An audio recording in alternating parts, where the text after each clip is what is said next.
about interest rates. Typically, the main thing you have to do is to add your risk-free rate plus whatever premium you have gotten. So whether it is a liquidity premium, whether it's default risk. So if you're given a question that is telling you that, the bond has a risk of default and they've given you, your default premium, that is one thing that you're going to add. And then another very important thing is in terms of calculating whether it's nominal interest rate or your real interest rate. Whenever you hear anything that has to do with nominal rate, you have to add your inflation premium as it's shown here. Okay. So you would have to add your inflation premium. So the next concept is in terms of total return. As the name implies, you are incorporating the entirety of the returns you are making from that particular investment. So in this case, you are considering the income. You are also considering your dividend payment or any interest payments that you are getting from that investment. You would also consider capital gain and loss. So as the name implies, is entirely the total return. The next return concept is holding period return. Again, the name implies holding period. So you're calculating a return for that particular period. So for instance, you've done an investment in January and now it's February. For you to calculate your holding period return, you're going to basically be looking at the value you've gotten in February versus the value you have gotten in January. So here in this case, February is representing P1 and January will be representing P2 and any additional income that you're getting. So for instance, if you've gotten a particular dividend from that investment for that particular holding period, you would incorporate that and you would go ahead with your calculation. Another thing is that, you could be given different holding periods. So maybe holding periods from January to February, holding periods from March to April and all of that. You can simply compound them to get the total return. In terms of money-weighted return, as the name implies, it is the actual return that you're earning on an investment. And what you can simply do is go to your calculator and you're computing IRR. So when you see that they're asking you for money-weighted return, they're essentially asking you to compute your IRR. In terms of geometric return, you are simply compounding. You're compounding the different rates of return that you're going to get. So in this case now, assuming you have been given a return in January, you have been given a return in February, you're essentially going to be doing, let's say the return in January is 2%, the return in February is 3%. What you'll be doing is 1.02 times 1.03, right? You're compounding these returns and you're going to scale it. So we're talking about 2 months in this case, and then you simply multiply it by 1/2. Or in this case, you're taking the root raised to power, whatever time period it is that you have been given. Moving down to harmonic mean. Harmonic mean, the formula might look a bit intimidating, but it is not really intimidating. All you're doing is you've been giving values for January, February, March. All you're going to do is you're going to take the reciprocal. So this 1%, you're taking the reciprocal of 1%. You take the reciprocal of 3%, and then you're going to take the sum of all of them. Okay, once you take the sum of all of them, so let's say you've gotten returns from January to December, so you have 12 months period. So you're essentially going to have 12 over the reciprocals of all of these various investment or various returns that you're going to get. So now we've looked at different types of computation of returns, but we know that there is likely going to be presence of outliers.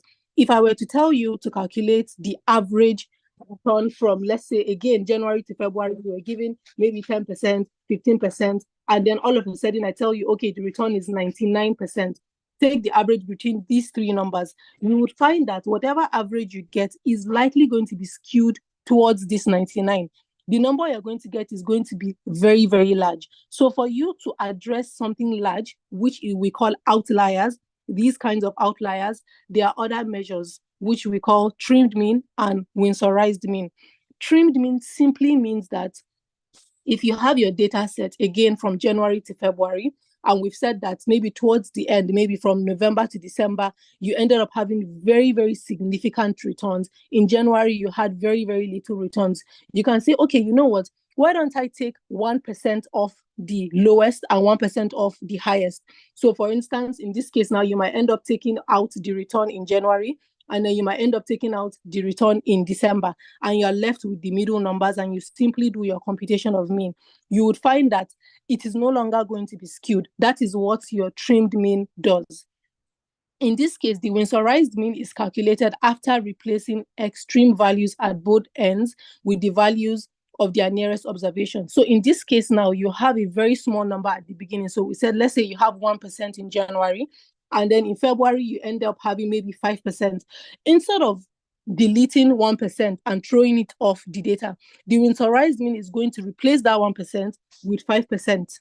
That is what it simply does. So in a way, it's still removing the outlier, but then it is not simply discarding it, because if you discard the large and the smaller numbers, you're going to have a smaller total number of observations. But in this case, you are replacing it. So you end up having the same number of observations, but your outliers have essentially been removed. So likely the questions you'll be getting is, okay, XYZ wants to remove outliers. What are they going to use?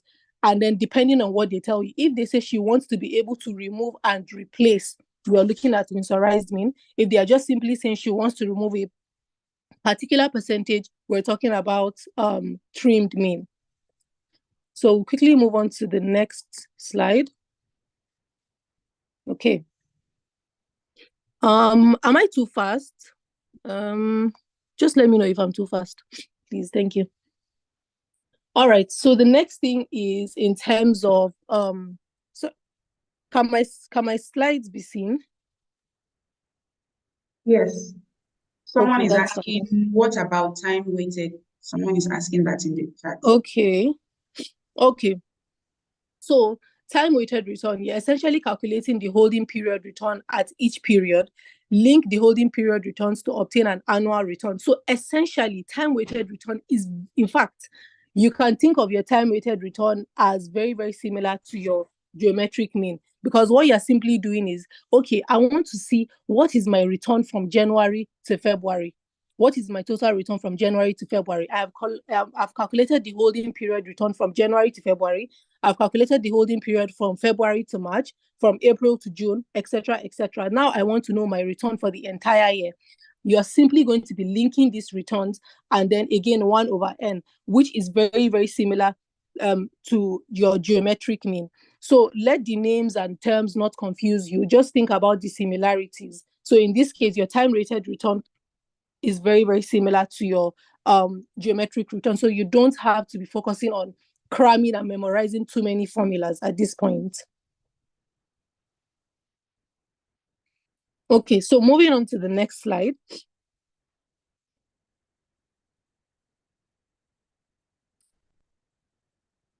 Can we see the next slide? Okay, so the next slide is talking about annualized returns. So in this case, they are simply telling you that I have given you a return for daily. So I've given you returns that you're likely to, and maybe you've invested in stocks. So you've gotten your daily returns from Monday, Tuesday, Wednesday, Thursday, Friday, and you want to know at the end of the year, what am I likely to get? That is simply what annualized returns are trying to do for you. So in this case, what you're going to be doing is raising it to the power of whatever. So in this case now, a typical example is, let's say that you want to annualize a quarterly return. In this case, you've gotten your quarterly returns from Q1. We've been told what your return in Q1 is. What you simply do is raise to power 4 for 4 quarters. That is it. 1 plus, maybe your return in Q1 was 10%, 1 plus 0.1% raised to power 4. Whatever you get, you subtract from 1, and that is simply your annualized return. If your data is given in monthly, raised to power 12. If you've been told that maybe the number of data sets they've given you, they've told you that, okay, this is the return that she got over 13 months, and you have been told to annualize, is 13 over 12, raised to power 13 over 12. Is that kind of clear on that part of annualizing your returns? Okay. All right. So the next thing is the expressions for annual returns can be rewritten as expressions for weekly returns or monthly returns. In this case, you are now de-annualizing. Okay. All right, so that's fine. So now we'll move on quickly to continuous compounding, Whenever you hear anything that has to do with continuous compounding, most likely you have to use logs. And that is why they are using logs. Do not get confused. Whenever you hear continuous compounding, if I were to tell you that, okay, yesterday, your investment in maybe GT stocks, you made 10% from whatever it is that you've invested, and today you've made 15%, you know that if you were to get the return from yesterday and today, you're simply taking 15 over 10. That is what you're going to be doing. But now you're going to get the continuously compounded rate. What you simply do is this, you log whatever answer you get. That is what continuous compounding is. It sounds like a big term, but that is simply what continuous compounding is. So moving down to real returns, it is useful in comparing returns across time because of, of obviously inflation rates. Again, like I mentioned earlier, it talks about nominal returns. If you have nominal returns and you want to get your real return, what do? You add inflation. In this case now, if you have your real return and then you want to get back to your nominal return, if you want to get your real return, if you want to get your real return from your nominal return, you divide by inflation. Essentially, what you're doing is that you're subtracting inflation. Okay, so let me see. Is there an explanation to why the inflation rate is the denominator? It is simply like it's another way of subtracting inflation. So it's like the deflator in this case. You're essentially, it's the same as subtracting inflation. It is essentially another way of subtracting inflation. It's similar to just subtracting inflation from this. So if putting inflation at the denominator is that you are deflating it. Now you're taking it back to the real form. That is what the denominator does. So another concept is leveraged return. Now you have used debt to do a particular investment and you want to know what return you are likely to get from that investment. So what do these formulas mean? The first part of your formula is talking about, okay, the total return on my portfolio obviously is dependent on the value that I have put in by myself. So let's say I borrowed 50 million and I have invested 100 million of my own money, so 100 million equity. So the return I'm going to get is dependent on both investments, that 50 million that I borrowed and the 100 million that I also invested. But I want to know, what is the leveraged return? What is the return I am getting after accounting for debt? Which is why you're going to be subtracting this part here. So this is the value of the borrowed funds. So remember, you have borrowed 50 million naira, and then this is the cost of debt. This is the cost of leverage. So they are charging you maybe 5% on that particular investment. By the time you take this out, you're going to get your leveraged return. That is the explanation for that particular formula. Is there any question before we quickly move on? Again, please just let me know if I'm too fast so that I can slow it down a little bit. Okay. So because we have 1 hour, I don't think we'll be able to really go through questions because I want us to go through as much as possible, but you can obviously ask me questions. Okay, so somebody said I should re-explain leveraged return. Okay, so in terms of your leveraged return, you want to know that, see, I have borrowed a certain amount of money from a bank. I want to know what is going to be the return on my investment. Assuming I have borrowed this 50 million, I have put it into whatever it is, maybe a real estate project. What is the entire return I'm going to get after I have paid back my debt? If I pay back GTB their money, accounting for the amount, for the rate at which they borrowed me that 50 million, maybe they borrowed me 50 million at the rate of 10% or at the rate of 5% per annum. If I consider that, what is the return I am going to get from investing in that real estate? So we start with the first part of the equation. The first part of the equation is saying the total return on the portfolio, your portfolio return itself. Now, that portfolio return, I mean, if you think about it, the entirety of your portfolio is not only funded by equity. You are partly funding it by debt, which is why you're multiplying that return on the portfolio times the value of times the value of equity plus the value of debt. because the entirety of your portfolio, so your entire real estate investment is 150 million naira. But that 150 that you invested is not your money. Not everything is your money. So that is why you're doing value of equity plus value of debt. Yes, it doesn't have to be in terms of stocks. It doesn't have to be in terms of stocks. It can be whatever it is that you invested in.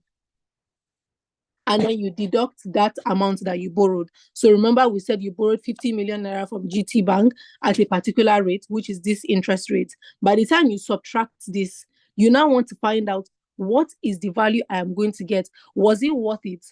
By borrowing that 50 million, am I gaining more or am I losing more? That is what we're trying to figure out here. Okay. Okay, hope that was clear a little bit. So, looking at the next one is time value of money in fixed income and equity. Okay, so the price of a bond is the sum of the present values of the bond's promised coupons and payments.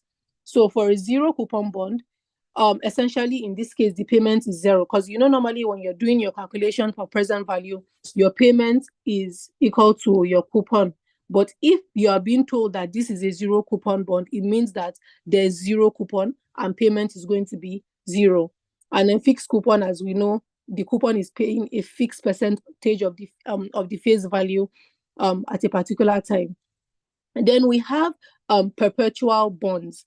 In terms of perpetual bonds, what it's simply telling you is that, see, you have invested in this bond and every month you are getting 10% of the face value. So let's say the face value is 1 million. You're getting 10% of 1 million forever. So all you simply do is 10 million divided by the interest rate. And that is as simple as it goes in terms of perpetual bonds. Okay. Then annuities. Annuities are instruments that pay a level amount each period, including its maturity.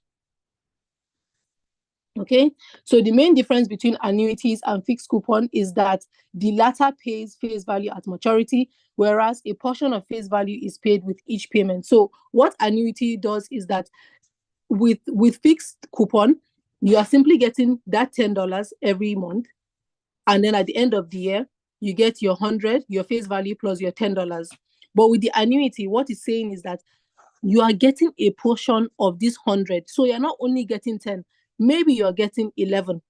So you're getting a portion of this $100 face value. So normally when you're asked to calculate annuities, you are simply looking for payments. That is what you're looking for in your calculator. You put in the values.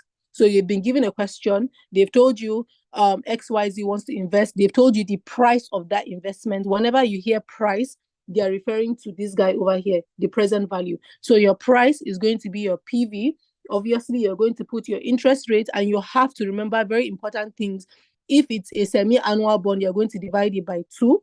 Those are key things. And then in this case, your N will be multiplied by 2. Because I promise you, if you don't multiply by 2, or if you don't divide by 2, or by whatever it is, whether it's semi-annual, whether it's a quarterly coupon bond, your answer will be there waiting for you in the option. So you just have to be very, very careful when answering these questions. So like I said, with annuities, you're simply looking for PMT in your calculator. Okay, so moving on to equities now. So the value of a stock should reflect the sum of the present values of the stock's expected future dividends in perpetuity. So in terms of stocks now, there are different ways to calculate the value of your stock. So for a preferred stock, it pays a fixed dividend that is stated as a percentage of par. So it is very, very similar to this guy here, your perpetual bond. So we're saying that preferred stock, you are getting that payment infinitely, forever. They are giving you that dividend every month, or whenever it is that they declare dividend. That is the permanent amount you're going to get for the life, for as long as you are invested in that particular stock. So the same calculation you're doing before, but now you're obviously using dividends. You're not using coupon payments. You're dividing by your R, your required rate of return. Another important thing is in terms of, assuming they are telling you that you're going to earn a constant dividend every period. So they're telling you that, see, I'm going to be paying you a dividend, whatever dividend it is that I declare as my company. But that dividend is going to be growing by 10% every year. So it's a constant amount. Once you see that they have told you that XYZ is going to invest and they have told them that the dividend is constant, you know that this is what you're going to be using because the growth is constant. You're using one particular growth rate.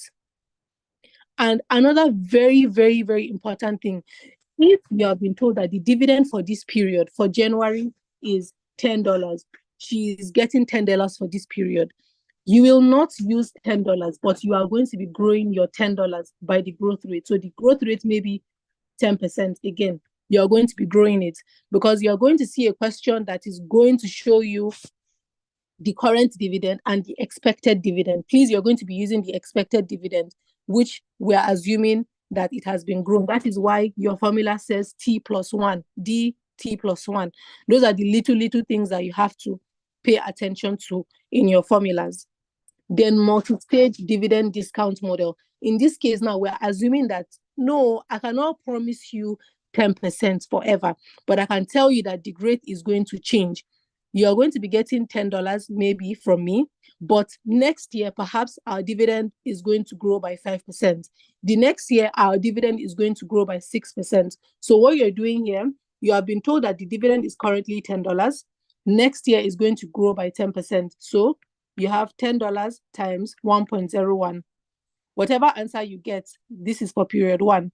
Now you have been told that dividend is going to grow by 5%. That answer, you grow it by 1.05. After you have grown your answer by 1.05, what do you do next? This value is essentially your terminal value. You're going to be adding it and you're going to be discounting it. So you must go ahead and discount it. So unlike in this, your Gordon growth model that says your growth is permanent, that 5% you're getting or that 10% that your dividend is growing by, it stays like that. In this case, you're going to be discounting. Please let me know if I am too fast and let me know if I am confusing you. So I'm guessing no issues. All right. So somebody said I should take it again. Let me take it again. So multi-stage dividend discount model. We discount the expected dividends in the short term as individual cash flows, then apply the constant growth dividend discount model to the long term, and then we discount everything. What do we even mean by that? We're saying that whenever you see a question that has told you the dividend is going to grow by 10% this year, next year is going to grow by 5%. So you're clearly seeing that the growth rate of dividend is changing. You are automatically going to be considering multi-stage dividend discount model. So how do you go about doing this? The first thing is you would grow that initial dividend that you have been told. So you have been told, oh, my pen. All right. So you have been told that your dividend right now is $10. It's going to grow by 5% in period 1, and it is going to grow by 10%. I think I have a question. Do I have a question for dividend? Okay, no, I don't. All right.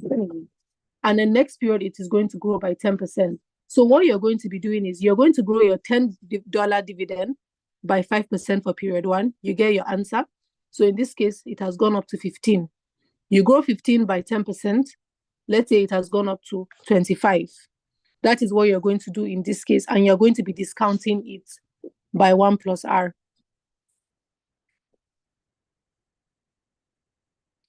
Okay. All right. So,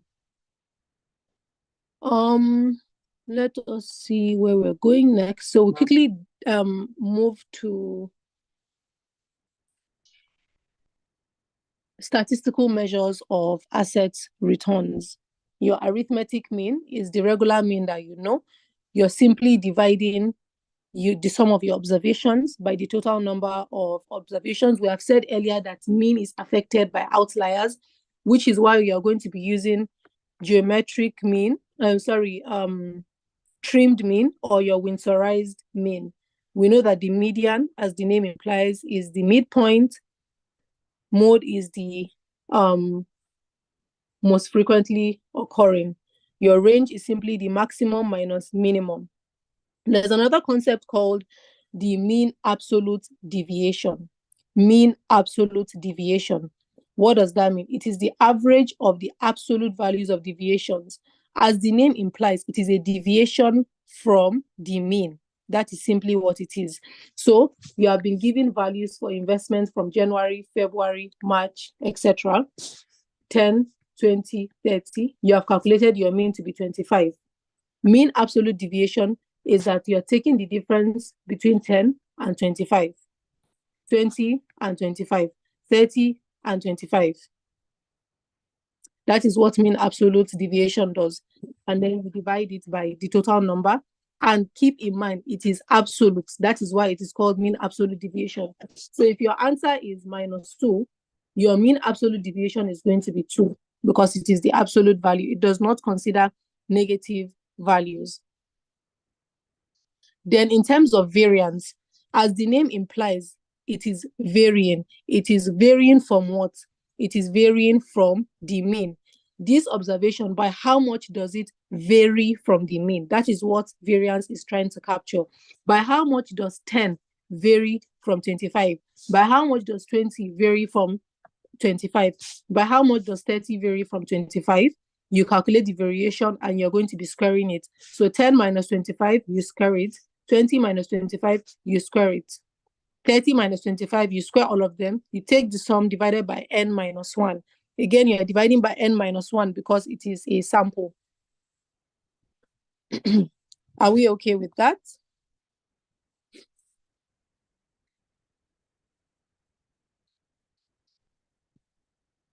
Okay. So we know that to get our standard deviation, it is simply the square root of your variance. So whatever it is that you get here, you take the square root, and that is essentially your standard deviation. So coefficient of variation, it's actually a way of standardizing your standard deviation. So for instance, now, if I were to get Nigeria's GDP data and calculate the standard deviation, I would probably see that the standard deviation is very, very large. So I'm getting the actual values, maybe the actual values that are in billions of naira. Obviously, if I calculate the standard deviation, my standard deviation is going to be very high, maybe like 1,000 something, something, something. It's going to be very large. And it might not necessarily make sense. So the fact that I'm seeing Nigeria's GDP is 1,000 something, and I've calculated the GDP for Ghana, and I'm seeing Ghana's GDP as 50. Does that mean that Nigeria automatically has more risk than Ghana? Not necessarily. You can do a coefficient of variation as a better method to see which country maybe has more risk. So that standard deviation that you calculated divided by the mean, divided by the average GDP of Nigeria, that is what your coefficient of variation is. You move down to target downside deviation. Please let the name guide you. Downside deviation. You are looking at, assuming you're an investor, you tell yourself, I don't want my investment to go below 8%. So at any point that your investment goes below 8%, you will go ahead to calculate your downside deviation. So if, for instance, in January, your investment was 6%, by how much does 6% deviate from my target of 8%?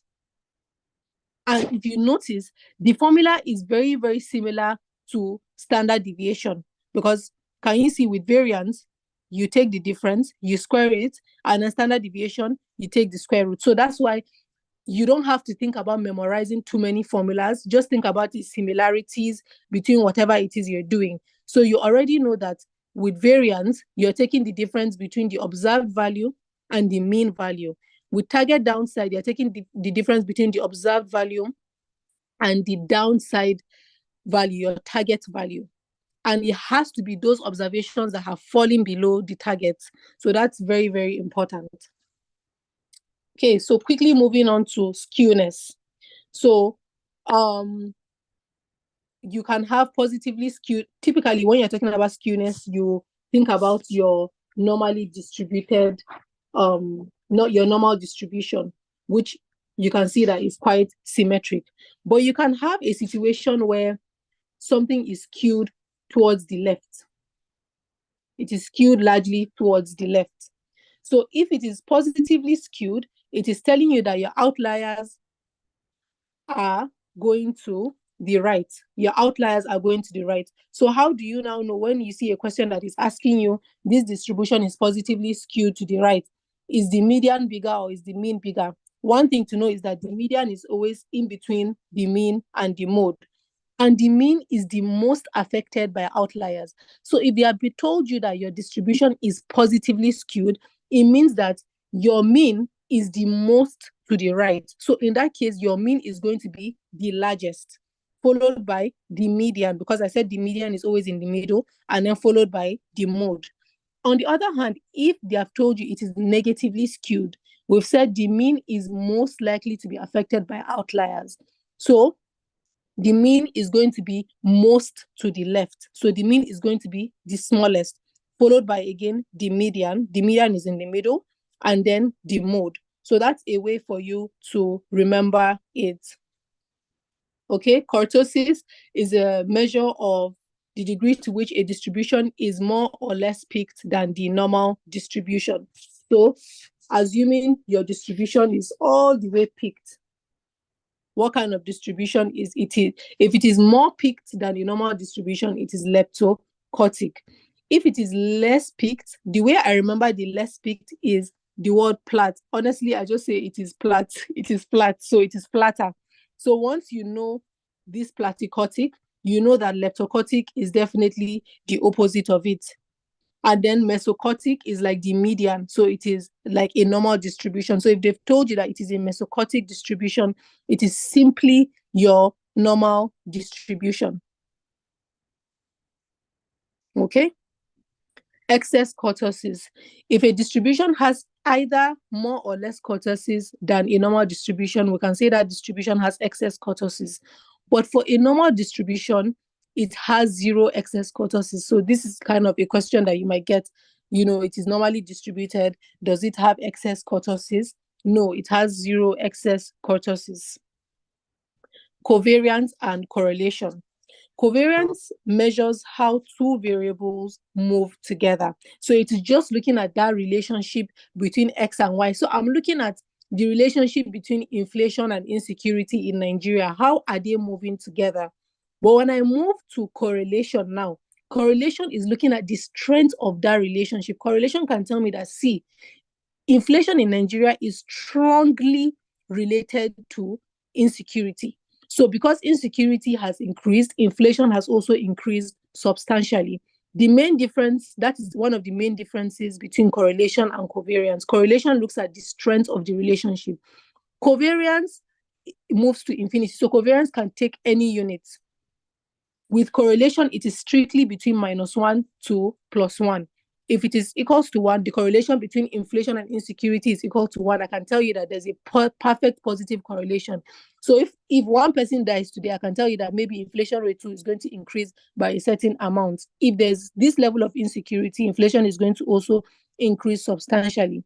But if it is a negative relationship, it means that as insecurity increases, inflation is reducing, or vice versa.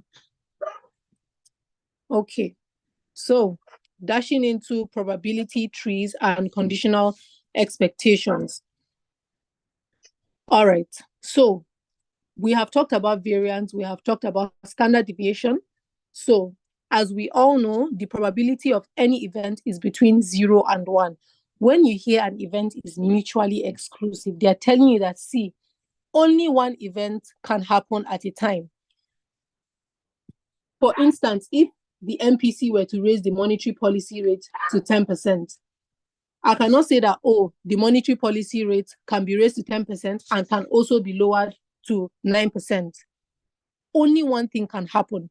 I can only be in one place at one time. That is what a mutually exclusive event is. Exhaustive means, as the word implies, you are exhausting all options. It means that every event can happen. Empirical probability, what do we mean by that? in research, when you hear something is empirical, it means that you have tested this thing. It is based on data. You can prove it. So I'm talking about inflation and insecurity. I just have an inclination that inflation increases due to insecurity. So I can test it empirically. I can go and get data on insecurity. I can get data on inflation. I can put it in my model and test it. So that is what empirical probability captures. It is based on data. So once you see a question that is talking about, okay, she has analyzed data, you're simply talking about empirical probability. Subjective probability is now based on your opinion. So it is subjective. Okay? It is simply subjective. A priori expectation or a priori probability, like the word implies, prior, it is just based on reasoning prior to any data. So prior to the fact that they've given you data, without me bringing inflation data and insecurity data, I can just say, I think insecurity really affects inflation in Nigeria. The probability that insecurity affects inflation in Nigeria is very, very high. That is a priori probability. You might see something like odds ratio. It is simply another way to state probability. So instead of saying the probability that insecurity increases inflation is 90%, I can say the odds that insecurity increases inflation is maybe 3-1. That is simply another way of stating your probability. How do you calculate the odds? They have told you that the probability that insecurity will increase inflation is 90%. So you are simply doing 0.9 over 1 minus 0.9. This is the odds in favor of insecurity increasing inflation. The odds against is simply the reciprocal. I hope that is clear. Please let me know if we're still on track, if we're still together. Okay, odds. So odds, like I said, is simply another way of saying probability. If I tell you the probability that insecurity is going to raise inflation is 90%, I can also say it another way. The probability that the odds that insecurity will raise inflation is 2:1. It is simply a ratio. It's just another way of stating probability. How do you calculate your odds ratio? I have given you the probability as 0.9. So the odds ratio is simply 0.9 over 1 minus 0.9, which is what is staying here.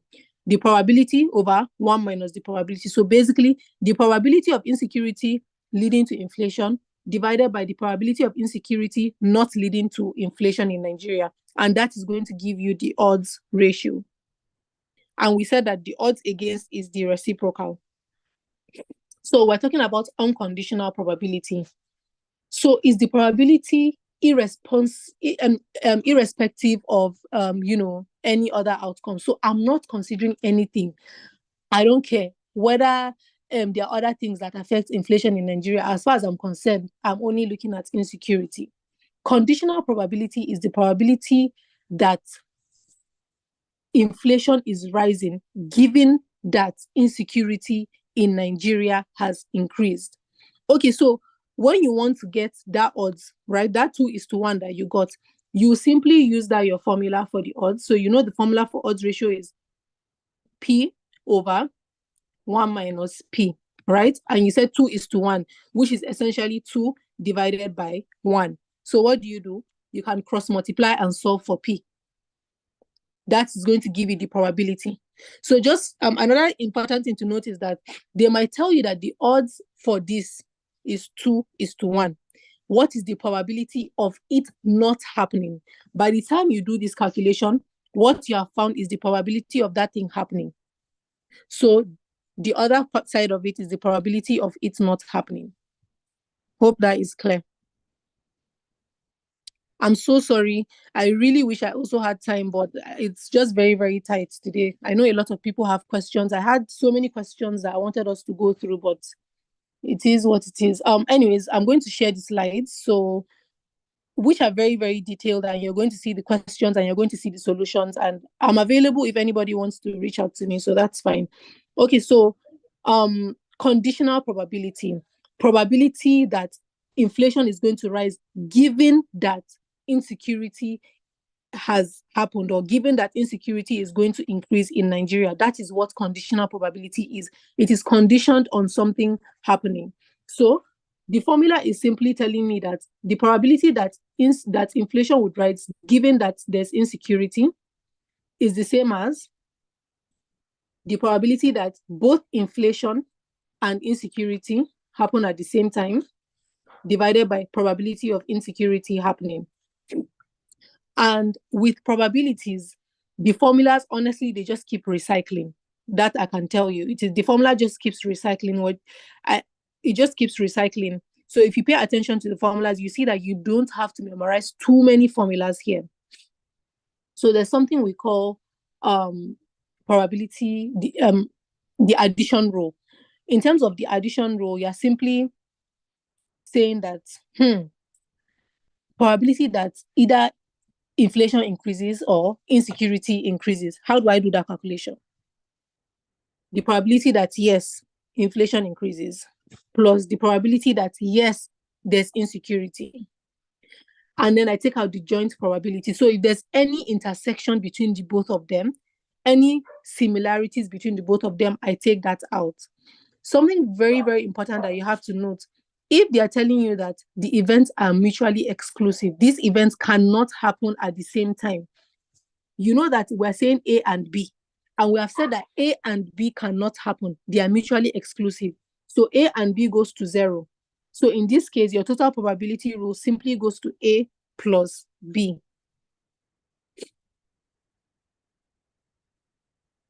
Okay? So the total probability rule, so let me just quickly explain the total probability rule. As the word implies, total probability is simply looking at the totality of everything. I am looking at every single scenario. What if there's insecurity? What if there's no insecurity? The probability that inflation will increase given that there's insecurity, which is what you're having here. Probability that there's inflation given that there's insecurity, times the probability of insecurity, which is that particular scenario. So our scenario here is insecurity. But what if there's no insecurity? So I look at another option. Probability that yes, so inflation will still rise, given that there's no insecurity, times the probability of insecurity. I might give you another scenario. I might say, why don't you look at the probability that inflation is going to increase, given that exchange rate in Nigeria has depreciated? That is another scenario. You do the same thing until you exhaust all scenarios. That is what your total probability rule essentially captures. We have an example here. We have been told that the probability of an increase in interest rate is 70. If interest rates increase, the probability that the economy grows is 30%, right? So they have already told you that the scenario they are looking at now is the increase in interest rate. Well, if interest rates don't increase, the probability that the economy grows is 60%. So that is what they have simply done here, and they plug that into the formula. My time is almost up, so I will just quickly rush through it. Okay. All right. So portfolio mathematics. All right. So let me talk about portfolio variance, because I know we have talked about covariance and okay, yeah, I have 4 minutes to go, so I'm going to rush very, very quickly. Portfolio variance. What is the simplest way to think about it? You have a portfolio. You have invested in stocks. You have invested in bonds. You have invested in real estate. And your investment in all of this is not equal. So maybe you have invested 10% in stocks, 20% in bonds, and then the remainder of your portfolio, 70% in real estate. But obviously, these portfolios are bound to have some sort of risk. That is what your portfolio variance is going to capture. So it is looking at, obviously, the weight of stocks times the risk that stock has, the weight that you have invested in bonds times the risk that bonds has. And then here is simply your covariance. Okay, let me look at the relationship between my stocks and my bonds in my portfolio. Obviously, the more correlated they are, the higher their relationship, the higher the risk in your portfolio. So that is why you are having all of these inside your equation. Then remember your ROI safety first criterion. You are essentially just comparing your portfolio return against a threshold level. All right, so I think this is the last topic I'm taking, simulation. We've talked about normal distribution. The main thing you need to know about log normal distribution is that with log normal distribution, it is skewed to the right. It means that it cannot be negative. That distribution cannot be negative. Your stock prices cannot be negative, but your returns on your stock investments can be negative. So therefore, log normal distributions, they are able to capture the distribution of asset prices. And we've said that asset prices cannot be negative, but we know that the returns can be negative. So log normal distributions are bounded below by zero. Those are the key things that you need to know. Bounded below by zero. Okay.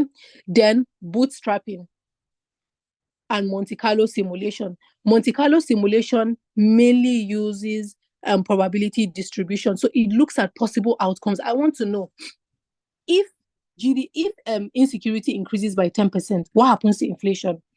If insecurity increases by 20%, the probability that insecurity increases by 20%, what happens to inflation? So I look at all these possible scenarios, all the possible probabilities of insecurity, and I can simulate it and see what happens to inflation. So it will now give me inflation for when insecurity increases by 10%, inflation for when insecurity increases by 20%. So essentially, it gives me different ranges for that. Bootstrapping, the main thing is that you are repeatedly drawing samples. So I don't know if I can use 1 minute to quickly explain bootstrapping, but the main thing about bootstrapping is that I'm very curious. CBN has raised their policy rate, and I found that 10 states, their inflation within those 10 states have reduced. I want to investigate further. So I'll get my sample of 10 states, A, B, C, D. Okay, so I'll just pause on bootstrapping. I'm seeing questions. What can we expect from hypothesis testing? I have hypothesis testing. Wow, I think the main thing is for you to be able to know your type 1 and type 2 errors. If you are rejecting your null, what does that mean? What does that mean for you? Those are the key things that you need to know. I know that there's no calculation here, so sorry, I can't really go through that. But again, like I said, I'm available if anybody wants to reach out and has questions. Linear regression, you just need to know all of these total sum of squares. I wish I had time to explain them, ANOVA and all of that, to understand the explanation and why it is what it is. You need to know your dependent and independent variables. You need to know how to interpret your slope coefficients, how to interpret your intercepts, and then the regression assumptions. So I think I just have to end it now. Apologies if I was too fast, but that is the time that we have it. It is currently 10 now. So I will just hand over to the host. Yeah, thank you so much, Hazana. Thank you so much. Like you said, once you share the slides with us, we'll definitely share it across distributed to All right, thank you. Before we introduce the next class, which would be financial statements analysis, I saw a question about getting the links to the YouTube live stream. So sure, we are going to, once we are done with today's bootcamp, we'll send an email immediately to everyone that registered for this bootcamp, and the email will carry the link to the day 1 and day 2 of the bootcamp, and it will also carry the link to our feedback survey and links to a folder that contains all the slides that the facilitators will be sharing, or any other materials that they'll be sharing with us. So yeah, expect that in your email immediately after this session. Thank you very much. So please, the next session is financial statement analysis that will be taken by Abisola Akindoli, where she's a CFA charter holder and member of CFA Society Nigeria. Hi, Abisola, you have the floor. Hi, everyone. Good morning. We'll be spending the next say 2.5 hours on financial statement analysis. And I think like just to set the scene before we start is please feel free to drop your questions. Also, just, yeah, if you have anything to say, just let me know, basically. There's a lot to cover, and I'm trying to be very mindful of time. So sorry, give me a minute while I share my screen. Yeah. Okay. So we'll be spending some time on financial statement analysis. As introduced, my name is Abisola Akindele. I work with a consulting firm. I think I finished CFA like 4 or 5 years ago. So I will try and pass on knowledge that was very helpful for me when I was going through the process. So please, again, if you have any question, do let me know.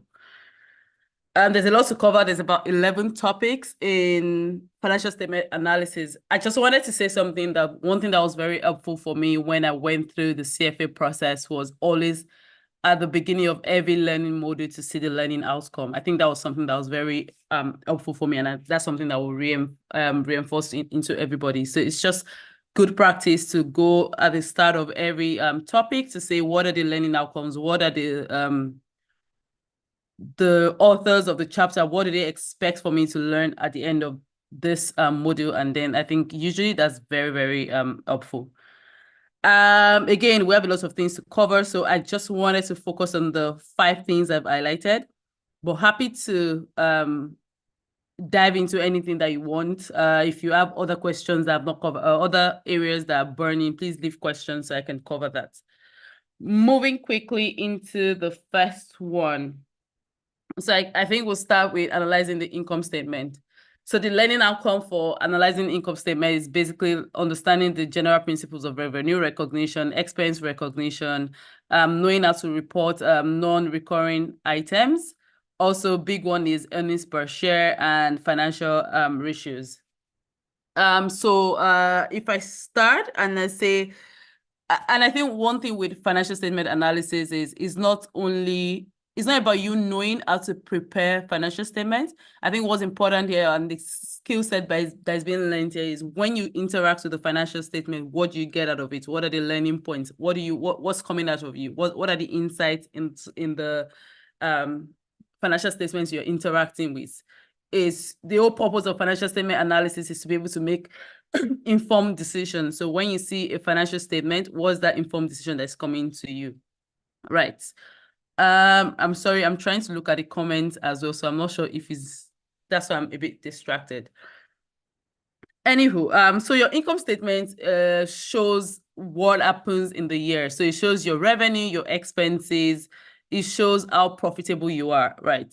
So the general principles for revenue recognition is revenue is recognized when it is earned, not necessarily when the cash comes in. And I know this can be very hard to understand, especially like for folks that don't have accounting background, is revenue is the moment I sell the goods to you or I transfer the goods to you, I can report it in my financial statement as sales. It doesn't mean that I've collected the cash, but I can report it as sales. Also, expense as well is there's a thing called matching concept, which is basically just you matching your expense to when the revenue was received, right? So I'll move quickly to the next slide. I'm going to be moving around because I don't have the questions in the slide. There was like a lot to go on. So I can move around to the curriculum to solve some questions. So please bear with me. Yeah, so as I was saying, the general principles for revenue recognition is that revenue is recognized when it is earned.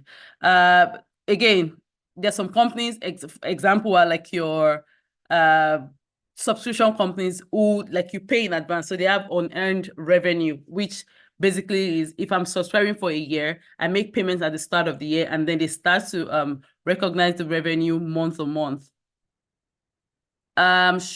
Sure. I think I can do that. Yep. Sorry, is this better? Is it a better view for the presentation? Yes, perfect. All right. Thank you so much. Okay, so I think the CFA curriculum, there are some steps to identifying or recognizing revenue, and there are 5 things, right? The first thing is to identify the contract with the customer. The other is to identify separate or distinct performance obligation in the contract. Also, there has to be a way to determine the transaction price. We should also be able to allocate the transaction price, and finally, revenue is recognized when the entity satisfied a performance obligation. Again, this is dependent on whatever contracts, but I'm just going to use your regular sales. If I have say I'm selling cars, for example, the moment I give you the car, I can recognize my revenue. You might not have paid me, and then I have account receivables, but at that point, revenue is recognized. And the general principle for expense recognition is that expense is recognized in the period that it consumed the economic benefits associated with it. I mean, case in point, for example, is salaries, right? So I have employees that work with me. The moment I pay the salary, I can recognize that expense. Across I think there are 3 expense recognition models that followed. The first one is the matching principle. The other one is expenses as incurred. And the third is capitalization. So matching principle is basically just you recognizing expenses when the associated revenues are recognized. Please let me know if I'm speaking too fast. I tend to do that sometimes. So I'm trying to be conscious of that as well.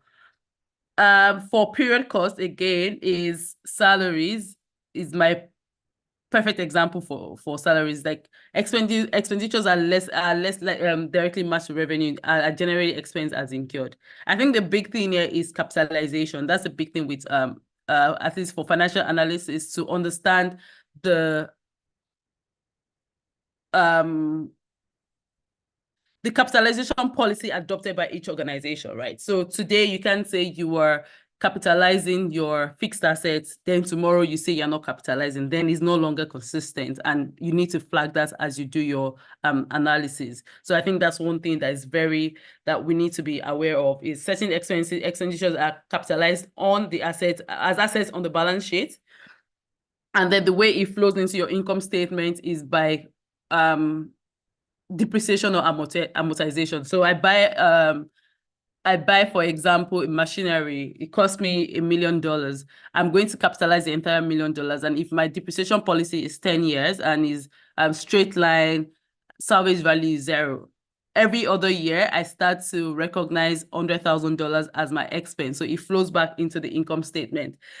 Right. I think something else is for capitalization of interest costs. I think one thing that is clear here is interest cost is only capitalized when it is part of constructing an asset that is used for a long time. Otherwise, it should be expense in the period it is incurred. But if it's for expense, for example, we're trying to build a office space.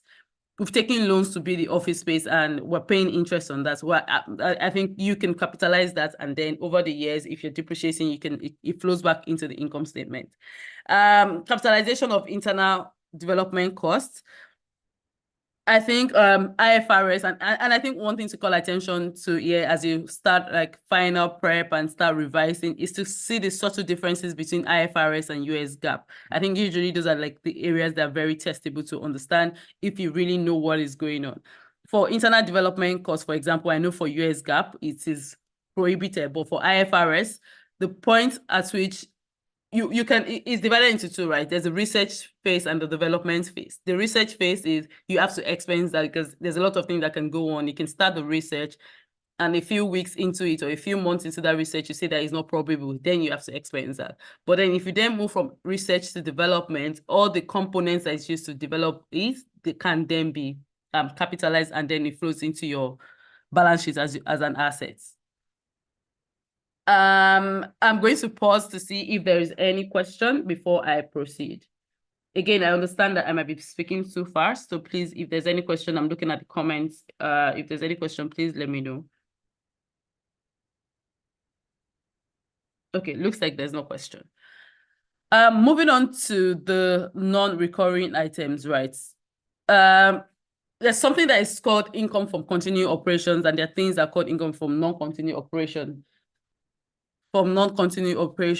Right? So it's important as well to recognize this when you go through your financial statement to see, oh, a company A, for example, recognized maybe year on year, the growth on revenue or net income is 30%. I think as an analyst, what is important is to always dig deeper to understand what is going on, what is causing this growth in revenue or in net income.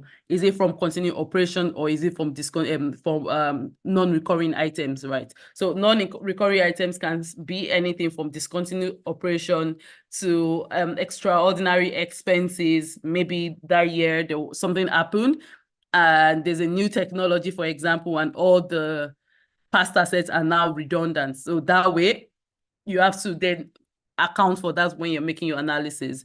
I think another thing is discontinued operation. Is a company has multiple subsidiaries or multiple business lines, and that accounting year, they decide to dispose of that operation. Right. If they recognize that as profit or as income, you then need to back that out of your income to be able to compare apples to apple. Right. I think something else that we need to be aware of is changes in accounting policies.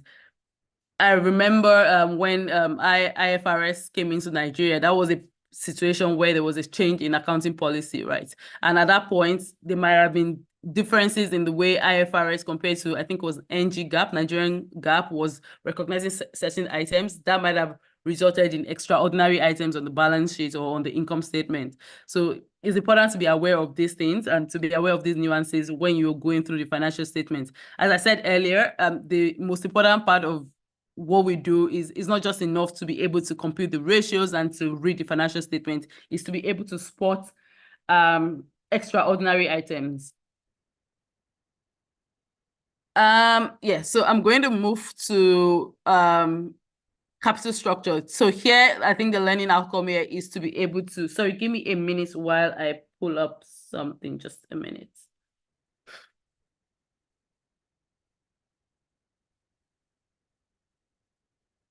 Yeah, I think the learning outcome here is to be able to describe how earnings per share is calculated and interpreted across companies, both your basic earnings per share and your diluted earnings per share. First of all, is what is basic or diluted earnings per share? Capital structure of most companies consists both equity and debt. When is straight, simple, when the capital structure does not involve convertible financial securities or financial instruments, then it's simple structure. That way, you imagine that your basic earnings per share and your diluted earnings per share should equal. But there are situations where there's financial instruments that are potentially convertible into common stocks, right? Maybe it's your preference shares. There's a clause, maybe when the preference shares were issued, there was a clause like at the end of the 5th year, if XYZ happened, then you're able to convert. All of those things need to be accounted for and to be calculated so that the owners of ordinary share know how much the shares will be diluted by. All right. I think one thing that is clear is when the stock is dilutive is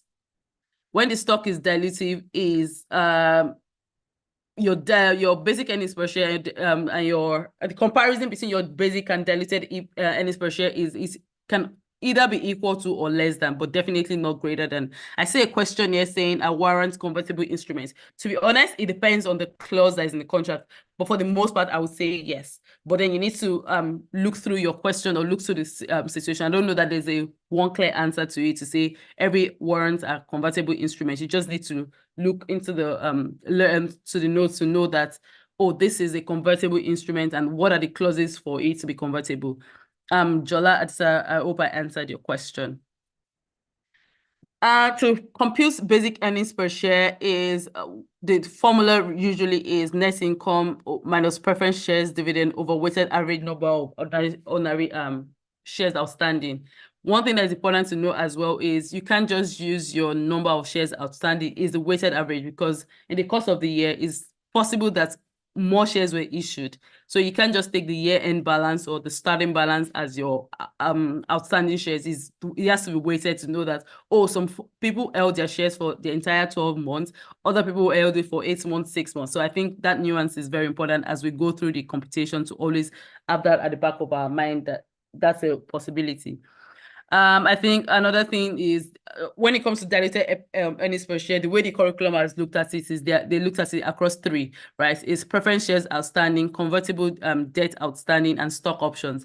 For preference shares outstanding is what is by how much is the preference shares outstanding be converted to ordinary stock? You see some instance they will say, oh, 2 for every 1, or for every 1,000 preference share you can get 100 ordinary shares. So you need to be aware of all of this as you compute, so that you can factor that into the new common shares that will be issued at conversion, and then you can compute your basic earnings per share and your diluted earnings per share. I think something else, similar thought is with convertible debt security outstanding, and the final thing is around stock option. I think one thing is to note is that a stock split is treated as if it occurred at the beginning of the year. So when we have a stock split, this is particularly under your stock option, is you have to treat it as if it occurred at the start of the year. All right. So give me a minute. I wanted to share the curriculum to go through the questions, and let's solve some questions, because I think that's what is that's what will be very helpful. So please give me a minute while I figure out how to share my screen. But in the meantime, if you have any questions, please let me know.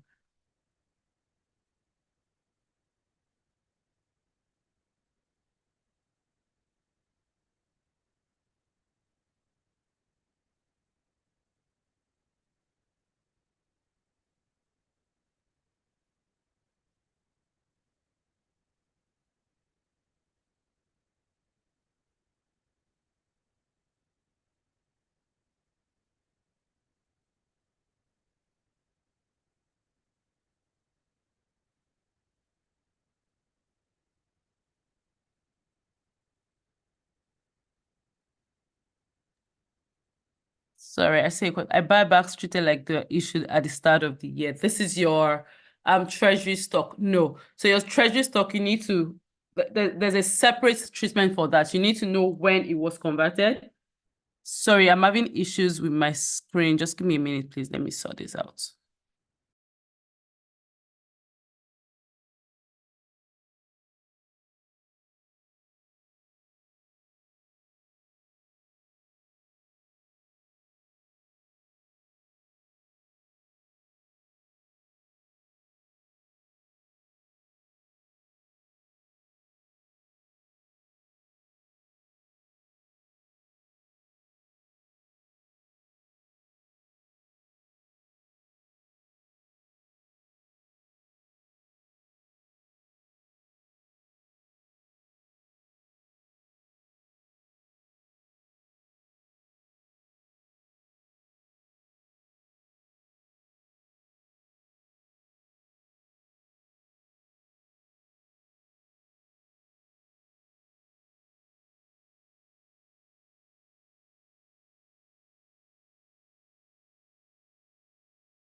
Apologies, I'm not sure what's going on with computers today, but I'm unable to share the question.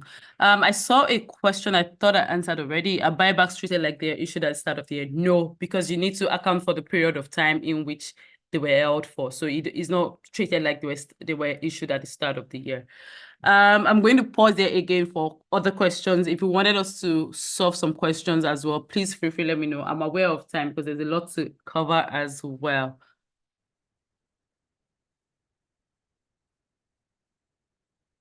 Okay. So I'm just going to move on to the performance management, right? So I think one thing is common sizing. How do we common size income statement? I think the answer for that is simple, is we common size each line item as a percentage of revenue. And this is particularly important and very useful if you're comparing multiple companies across the same industry, or even across period of time, right? Is you want to be able to look at your financial statements on the common size basis and be able to arrive at, oh, okay, this is what this is coming to. Although company A has a profit of 100,000 and company B has 50,000, company B might be more efficient in their profit margin or whatever. I think when you do the common size analysis, you're able to see that at a glance faster than when you're just comparing the absolute numbers. I think the two ratios that are very important for income statement analysis is your net profit margin and your gross profit margin. Again, everything is over net income. So excuse there's a type of graphical error on the slide. Net profit margin is your net profit over revenue, while your gross profit margin is your gross profit over revenue, right? And the difference is in your net income, you factored in other, yes, please, that's correct, gross profits over revenue. That's your gross profit margin. So your net profit margin measures the amount of income that a company was able to generate for each dollar, while for your gross profits is to just see the efficiency, like how are they able to manage their cost of sales, for example. I think that's the thing with gross profit margin, because the difference is literally your revenue minus your cost of sales, right? So you're trying to see how efficient they're able to manage their operation. So it says gross profit margin measures the amount of gross profit that a company has generated for each dollar of revenue. A higher gross profit margin indicates higher profitability and thus is more desirable. But the thing here is that a company might be very profitable on the gross profit base, and maybe they're spending a lot of money on research and development, advertisement, and that might further impact their net profit margin. I'm going to pause here and ask if there are any questions, or if there's something somebody wanted clarity on, or if you wanted us to go through the problem at the end of the curriculum. And I think something else I needed to mention here again as best practice is, as much as possible, please go through all the examples in the curriculum. It's very helpful in the body of the curriculum and at the practice questions at the end as well. That's how you reinforce what you've learned. I think that's best practice as well, to be able to know that you've covered all your lapses and you've looked through everything that needs to be looked through. In the absence of any question, I'm just going to move to analysis of the balance sheet. Again, there are 5 learning outcomes in the balance sheet analysis. I think is intangible assets, goodwill, financial instruments, non-current liabilities, and then your common sizing and financial ratio. I think just to be complete is your balance sheet discloses what an entity owns and what it owes. So usually your asset is equals to your equities plus your liabilities, because your assets are either funded via liabilities or your equity. That's the simple formula for the balance sheet. I think something else to be aware of is that some items on the balance sheets are measured at historical cost, while some are at fair value. Okay, I see a question here. Okay, it says IFRS, definitely, because hey, IFRS is principle-based, while US GAAP is rules-based, right? It says, is there any principle to knowing when to apply either? I think, again, don't quote me, but something I used to do when I was writing is IFRS is more, again, it's principles-based, so it's more liberal. It looks at the spirits behind what you're doing, right? While with US GAAP is pretty straightforward, like it is either this or not this. For example, if you go back to income statement that we talked about earlier, for example, if you go back to analyzing income statements and you just look at a few things, you see like for capitalization, for example, for capitalization of development costs, under US GAAP, it is not allowed. It is prohibited. You have to experience everything. You cannot capitalize. But for IFRS, they're able to look like, okay, you've developed something in-house. While we understand that you cannot capitalize all of it, we're able to split it into the research and the development components. For the research components under IFRS is, yes, if we have to capitalize everything that's being researched, then it becomes over and over again it leaves room for manipulation. But if you're able to get to a reasonable point in your research and then decide to move forward and develop it, then that becomes like an asset, like for example, if it's patent, for example, is an intangible asset, but they recognize that some monies have been spent into developing that knowledge, and it's not something that will be utilized over a 1-year period. It might take a while, right? So for IFRS, they will allow you capitalize that portion, but for US GAAP is no. If you cannot at the arm's length transaction, if we cannot stand at a point and say this is what it is, the US GAAP usually is more restrictive. I hope that I was able to answer your question, Chiamaka. Yes. So I think the first thing for balance sheet is I've done the formula is assets is equal to liability plus equity. I think one thing that's also very important is for us to be aware of the different rules and recognition that is allowed for balance sheet items by IFRS and US GAAP, right? So we always need to be aware of those differences. For example, and why this is very particularly important is if I'm comparing two companies and one is based in, say, America and the another one is in Europe, most of European companies use IFRS, while American companies use US GAAP, right? How would I be able to compare apples to apples? For example, if one company has been able to expense, or if one company expense all of their developmental costs while another one capitalized, it doesn't allow for an apple by apple comparison. So you always have to be aware of those differences to be able to adjust for that and normalize to help your analysis. So I think I will start with the intangible assets. Your intangible assets are identifying non-monetary assets without physical substance. So e.g., example for this is like your goodwill, your patent, for example. They are intangible assets. They are non-monetary, but they are intangible. They are not physical substances rather, but they are assets. So your trademarks, your customer list, right? I think something else that is important is your goodwill, which usually arises from business combination. I think for valuation purposes is that IFRS permits reporting of intangible assets using a cost or a revaluation model, while US GAAP only allows for cost model. Again, it comes back to the question that was asked earlier around how do I differentiate between US GAAP and IFRS? I think most of these things is the more you interact with them, the more it comes like naturally to you. Right. So again, we know here, like for IFRS, you can either use the cost model or revaluation model, but for US GAAP is no, you only have to use cost model. Again, is the reason for this is I can decide today if there's not active. We said there's a caveat there that you use revaluation model if there is an active market. But to be honest with you, is if you think about creative accounting, is folks can just decide that, oh, I'm valuing this thing that's 2x of what is what, and yeah, that's what it is, right? For US GAAP, it's a bit more restrictive, and they're saying only do the cost model, don't do the revaluation model. I think something else here is how we determine how it is assessed, how intangible assets are assessed over their useful period. I think intangible assets with finite life are amortized on a systemic basis, and obviously you have to almost test and check their amortization annually, right? For intangible assets with indefinite useful life, they are not amortized, but every year, again, you test for impairment to know if you should write off everything or you should write off a portion of it, right?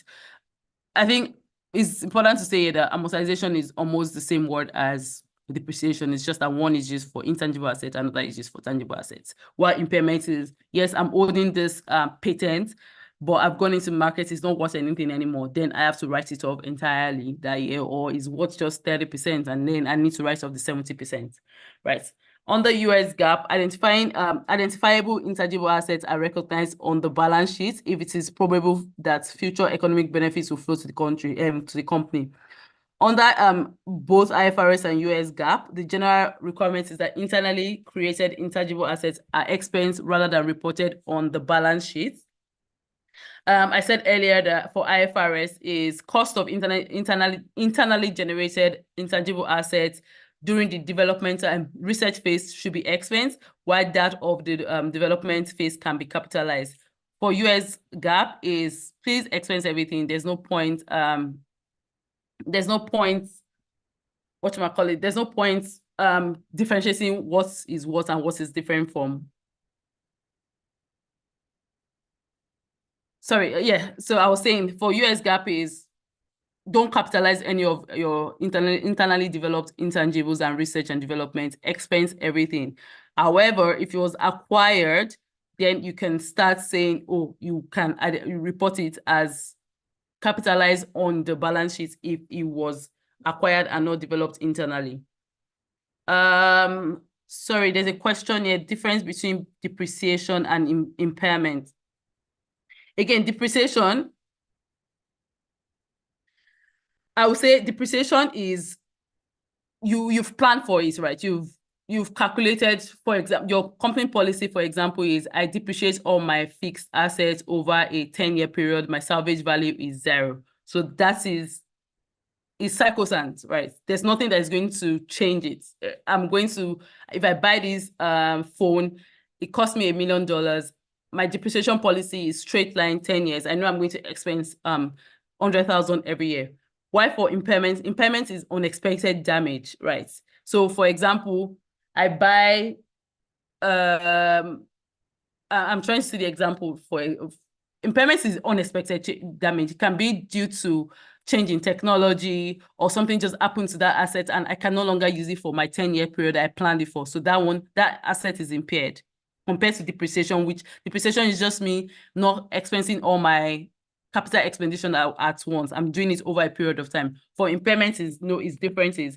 I planned on using this thing for 10 years and I was expensing it, but at the 3rd year I realized that, oh, this machinery is obsolete. It can no longer provide value. So I have to expense all of it.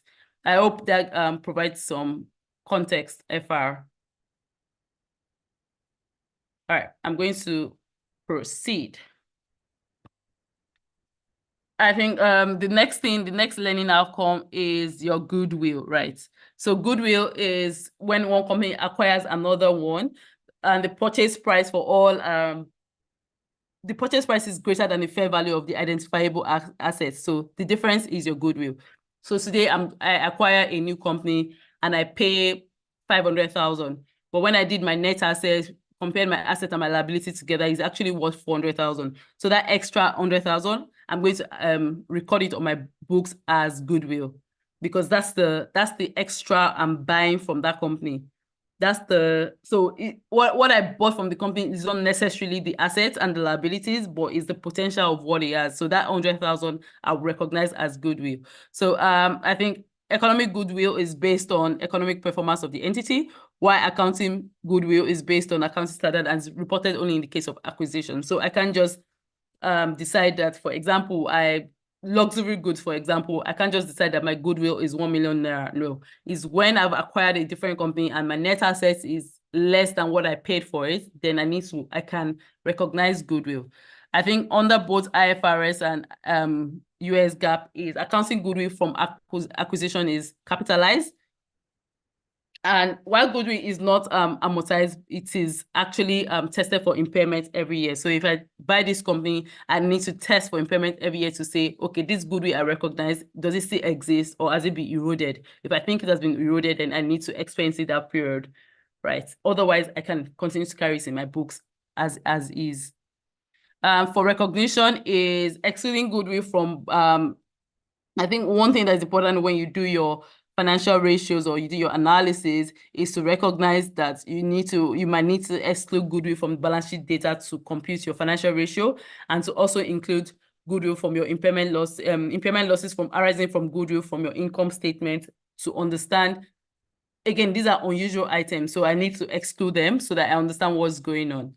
I'm going to pause if there's any other if there's question, otherwise I'm going to move ahead. Okay, I'm going to take it that there's no question. Okay, I think the next thing is financial assets, right? So financial assets is a contract that gives rights to financial assets for one, financial instruments is a contract that gives rights to a financial assets for one entity and a financial liability for another entity. I think the case in point is your bonds, for example. Your bonds or your treasury bills are clear examples of financial assets or financial instruments. Is for me, if I issue a bond, for me, it's a liability, but for the person that bought the bond, it is an asset to the person. So that's how financial instruments happen. So this is different from me buying a good or a service. This is actually an asset I'm buying. I have a stake. So I think there are two alternative ways of recognizing or measuring them after acquisition. First is your fair value. The other is your amortized cost. Amortized cost particularly works for, like, say, your bond and your treasury bills, especially when you buy them at a discount or you even buy them at a premium. So you want to, over the year, as you So the way it works is if the face value, for example, is 100 and I bought it at a discount at 97, or there's a situation I bought it at a premium at 110. So what amortized cost does for you is if I bought it at 97 and is 100 and the face value is 100 and I'm holding it for 3 years, every year as I lead to the 3 year, I need to recognize the increase for it to match up to the 100 at the end of the period. Somebody has a question: if the amount paid for acquiring a company is lower than the value of asset, do we recognize? I think you have to put it on your OCI because that's your business gain. I think it's called, I've forgotten what the word is called. If somebody remembers, please give it to me. Please help me in the chat. When you buy a company and the assets that you bought, your net assets is more than what you paid, is gains on acquisition. I think it flows through your OCI. It shouldn't flow to your income statement, because what should go to your income statement are things that occur on a day-to-day. It's not extraordinary or unusual items that shouldn't come on your income statement. I think that should go to your OCI. Peter, I hope I was able to. Thank you, Joshua. Gains on acquisition of assets. Can goodwill be negative? I think we answered that question already, that goodwill arises when you pay more than your net assets, right? So it's going to be possible. There's no, and maybe what you're saying as negative goodwill is the gain on purchase, right? Is I bought a company for 500,000, but when I did my net assets, it was 500. So there's 100,000. That's not, it's not negative. It's just going to be gain on acquisition of assets. I think that's the way you capture that. Moving to, is that okay? Can I move on to financial assets? And please let me know if you want me to solve questions. If that would be most helpful, I'm happy to do that as well. But I just recognize that there's a lot to cover and we have limited time. So please let me know whatever works for you, however best you think this session should go. I'm very flexible. Oluwatobi Sanusi, what's the thing? Go over it again. What do you want me to go over again, please?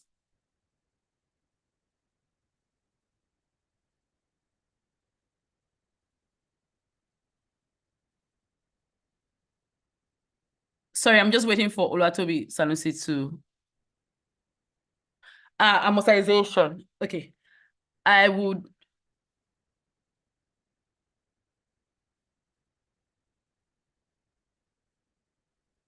Amortization. Jola, please, could you clarify what your question is?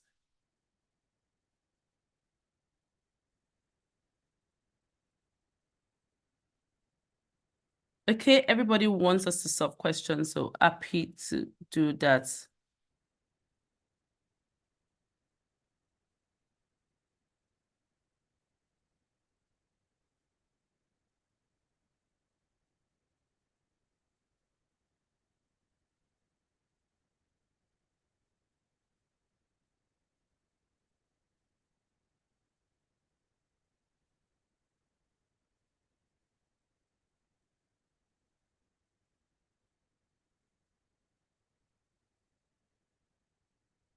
Sorry, give me a minute. I'm just trying to pull up the curriculum so that we can.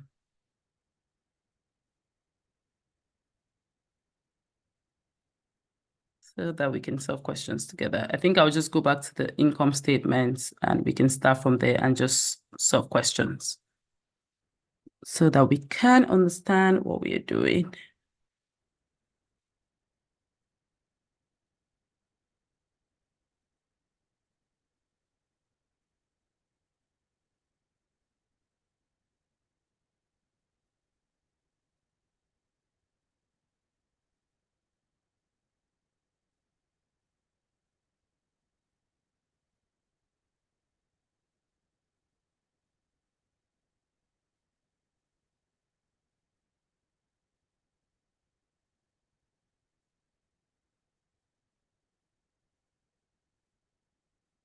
Okay, able to share my screen now. Can you see the screen properly? Please let me know. Yes, I can. All right. Let me just increase the font size. I think we can just solve questions, right? I think the first question was around is around under IFRS, and please, everybody, please let me see your answers. I think we can go through one after the other. The first question is under IFRS, income includes increases in economic benefit from. If you can help, I mean, I will just give like maybe 20 seconds for anybody to answer the question. Yeah. So income only arises from enhancements of assets not related to owner's equity. I think it comes back to that formula of, okay, maybe let me not go into that. Looks like everybody is fine. So B is under the accrual basis of accounting, how much net revenue will be reported for fair play for 2019? Yeah, the answer is B, and the reason is although revenue is 1 million, 100,000 was returned as return of goods. Yes, clearly, cash collected was just 800,000, but that doesn't matter because again, it's accurate accounting that we're using. Revenue is earned, is recognized when it is earned. The only reason we're taking out the 100,000 is because the goods were returned, so the goods are back with us now. So we have to then account for that on our revenue. Number 3 is Apex consignment sells items over the internet for individuals on a consignment basis. They receive items from the owner, lists them on sale. Hey, this is like your Jumia. So I'm Jumia, for example. I don't own all my inventory. I owe some people to sell, and I get commission based off on that. So total sales for 2019 is 2 million on consignment, while total commission retained by Amex was 500,000. How much revenue should they recognize on their books? For number 3. Yes, I think everybody is, A is the answer because again, they don't own the entire inventory. If they have to recognize 200,000, then they're over-bloating, they're over-representing their revenue. What their actual revenue is, what they are, the service they are providing only accounts for 500,000. Number 4, a company previously expensed the incremental cost of obtaining a contract, all else being equal, adopting the ISB, FSB, converge accounting standard of revenue makes the company's profitability appear. Can somebody answer that? Do we have answers for number 4?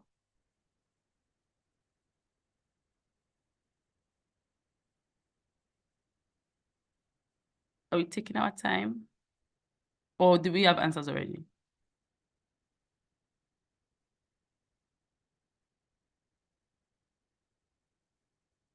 Okay, the answer is C. The answer is C actually for number 4. And the reason is because under the converge accounting standard, incremental cost of obtaining contracts and certain amount fulfilled to incurred to fulfill the contract should be capitalized and not so. They actually should capitalize it. So the answer is C. Number 5, under IFRS, a loss from destruction of property in a fire will most likely be classified as. Okay, I think somebody answered that already. The answer is A, because A, although it doesn't happen all the time, this is part of your continuing operations. It's not anything, it's not like you're disposing of a segment of your business. So it's still part of your continuing activities. Number C, a company chooses to change accounting policies. This change requires that if practical, all the company restates its financial statement for, the answer is for all prior all prior periods shown under in the report. So if you have shown 5 periods or 3 periods under your financial reports, you need to restate everything for those 3 periods. The answer is C. Sorry, I think something else with CFA is you need to pay attention to your options because what you think is right, but it's not completely right. It's not all prior periods, it's what is shown in your financial statement that you should restate for. Number 7 is for 2009, Flamingo had net income of 1 million. Okay, I think this is for your basic earnings per share. Can somebody compute that and let's see what the answer is?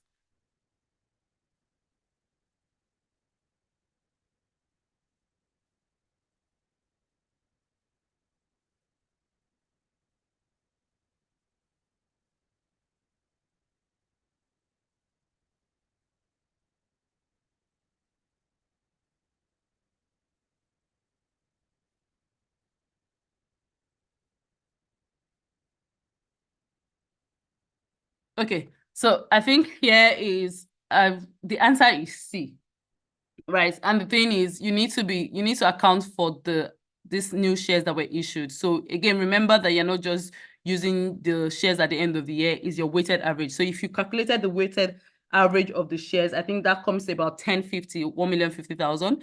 If you then divide 1 million, which is the net income, by 1,050,000, I think that takes you to 0.95.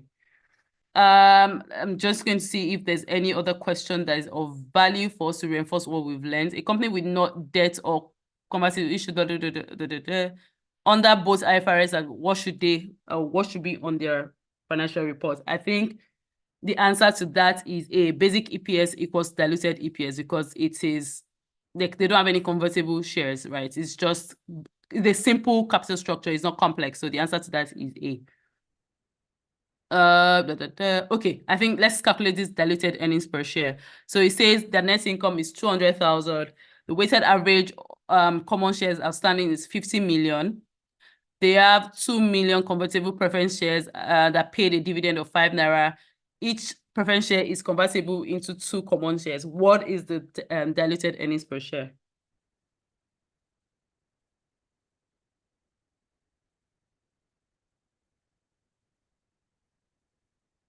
I mean, so we don't waste time. The answer to number 9 is C. And it's because, number one, your net income is going to be 200 million.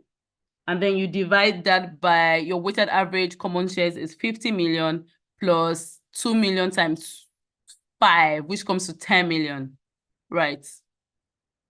So if you divided that, times 2 million times 2, which comes to 4 million. If you divided 200 million by 54 million, yeah. Sadiq, good one. I think you're correct. The answer is C. Okay, one more and then we can move ahead. I think for this fiscal year, the net income is 12 million. Weighted average common shares is 2 million. The company paid 800,000 in preference shares and had 100 points outstanding with the average exercise price. Yeah, I think if we just do this one, we can move on. I'm trying to see the other questions if it's worth our time.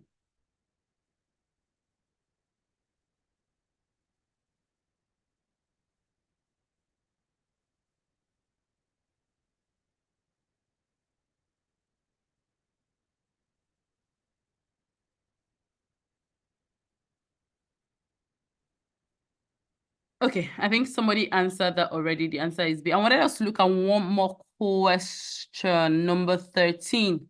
When calculating diluted earnings per share, which of the following securities in capital structure increases the weighted average number of common shares without affecting net income? Number 13. Because I think those are things that are most helpful. Yes, the answer is A, because for your convertible debt, is even though it's dilutive, you probably have recognized your interest payable earlier. So that would increase your numerator. But for your stock option is, yeah, it just increases the denominator and then it reduces your diluted your EP earnings per share. So that way your diluted EP comes lower than your basic earnings per share. So quickly, let's move to balance sheet related questions.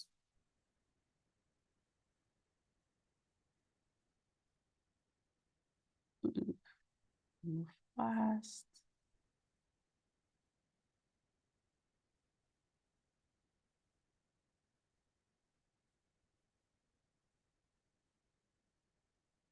Okay, I think I moved too fast. Sorry, just bear with me.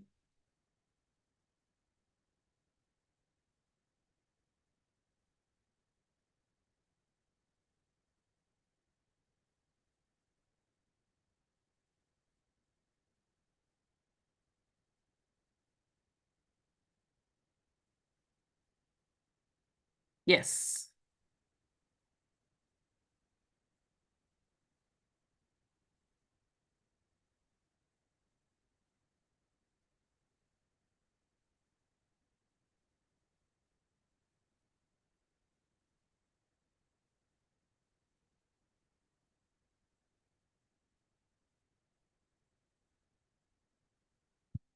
All the following are current assets except exactly.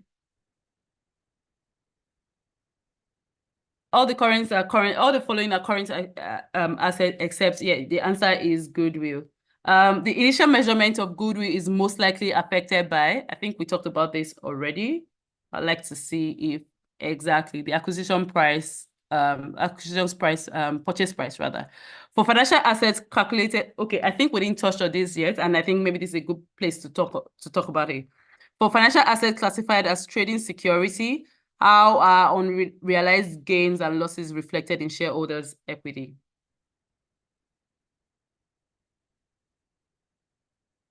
Yeah, the answer is B. So again, this is your trading securities. And the explanation for that, sorry, Chamaka, you're answering number 3. The answer to number 3 is B.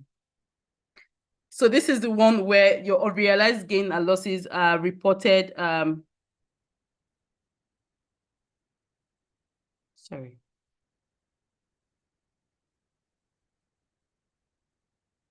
We're doing number 3. So it says, for financial assets classified as trading securities, how are unrealized gains and losses reflected in shareholders' equity? The answer is actually C. So for financial assets classified as AFS, unrealized gains are not recorded in the income statement. They are part of your OCI because, again, you don't want to put them in your income statement so that it doesn't distort. They are not part of your day-to-day activity. They're just things that you move on. Sure. Yes, Chabaka, you are correct. Number 4 is for financial assets classified as available for sale, how are unrealized gains and losses reflected in the shareholders' equity?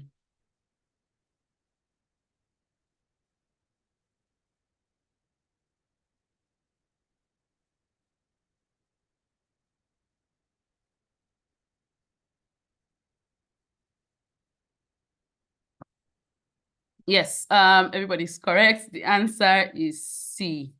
For financial asset classified as held to maturity, how are unrealized gain and losses reflected in the shareholders' equity?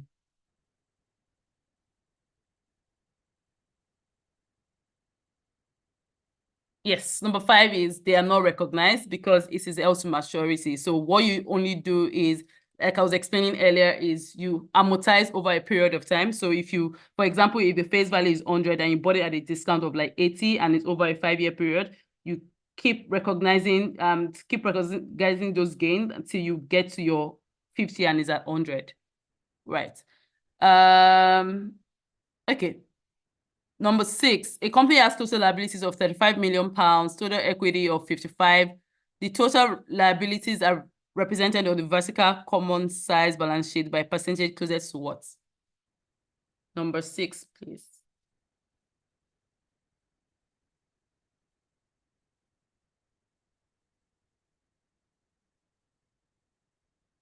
Okay, I think we didn't touch on this yet. For your balance sheet is you common size on total assets.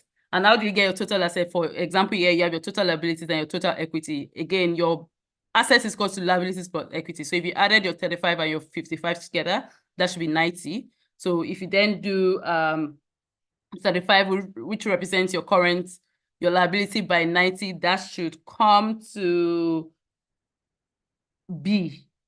For number 6, your answer should be B. Yep. Which of the following would an analyst most likely be able to determine from a common size analysis of a balance sheet over a period of time?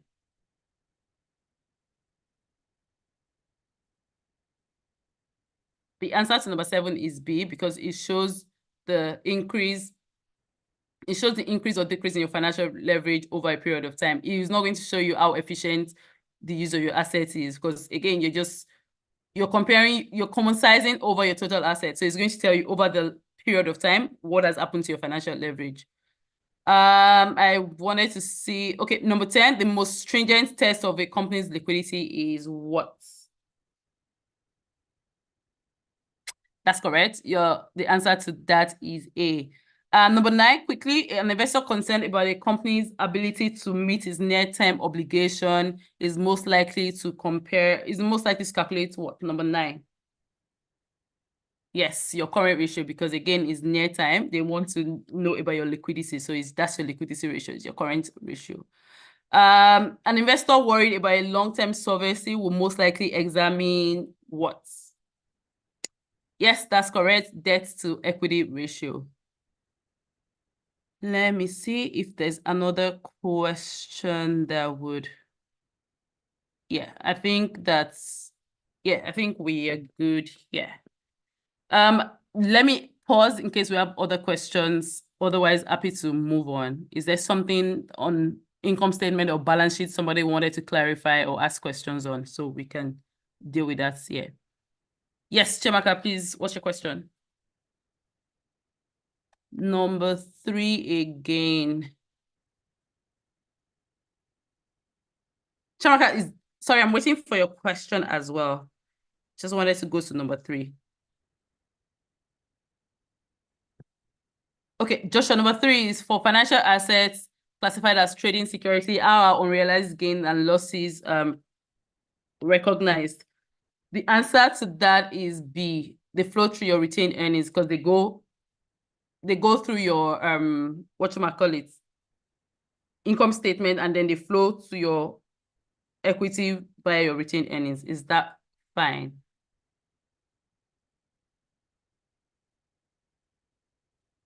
All right, thank you. I'm just waiting for Chiamaka's question, and then we can move on to cash flow statements.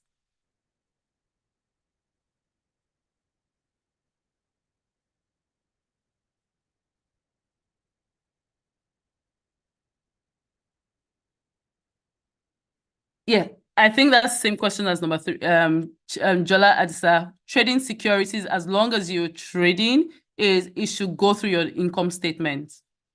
They're recognized on the income statement.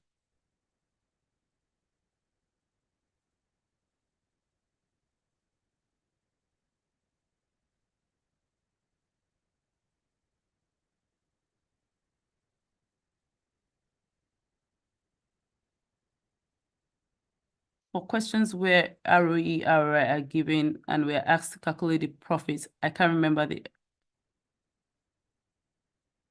Okay, sorry, Jola, I will come to you. I just wanted to understand Chiamaka's questions.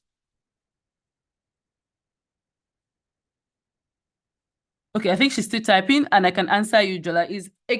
Your income is realized already. There's no reason for you to go through your OCI. It is realized. If I'm trading and I've sold my assets, is like there's nothing to talk about that is going to go through my trading assets. Or rather, it's going to go through my income statement. Is when it's unrealized income, then I need to decide, oh, do I want to take it through OCI or I want to put it through my income statement directly? I hope that's clear.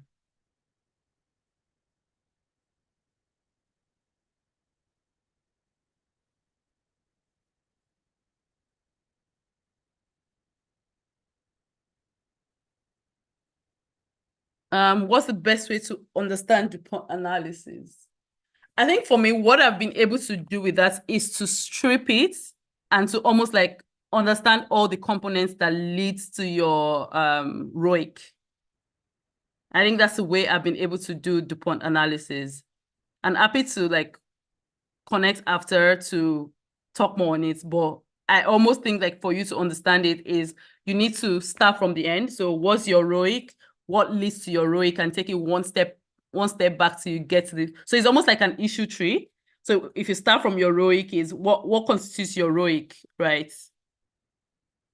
What constitutes your ROIC is, say, your asset turnover over your profit margin, and then you start stripping each of it to say, what is the formula for asset turnover? How do I get to asset turnover? How do I get to profit margin? I think that's the best way to be able to understand your DuPont analysis.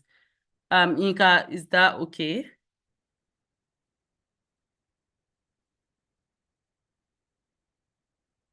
Are we going to revise employee compensation and financial modeling? To be honest, it depends on time. If we get there, we might be able to revise it. Otherwise, I'm happy to drop my number. Sorry again. So can somebody confirm when the exam is? Yemi, are you saying I have 90 minutes left?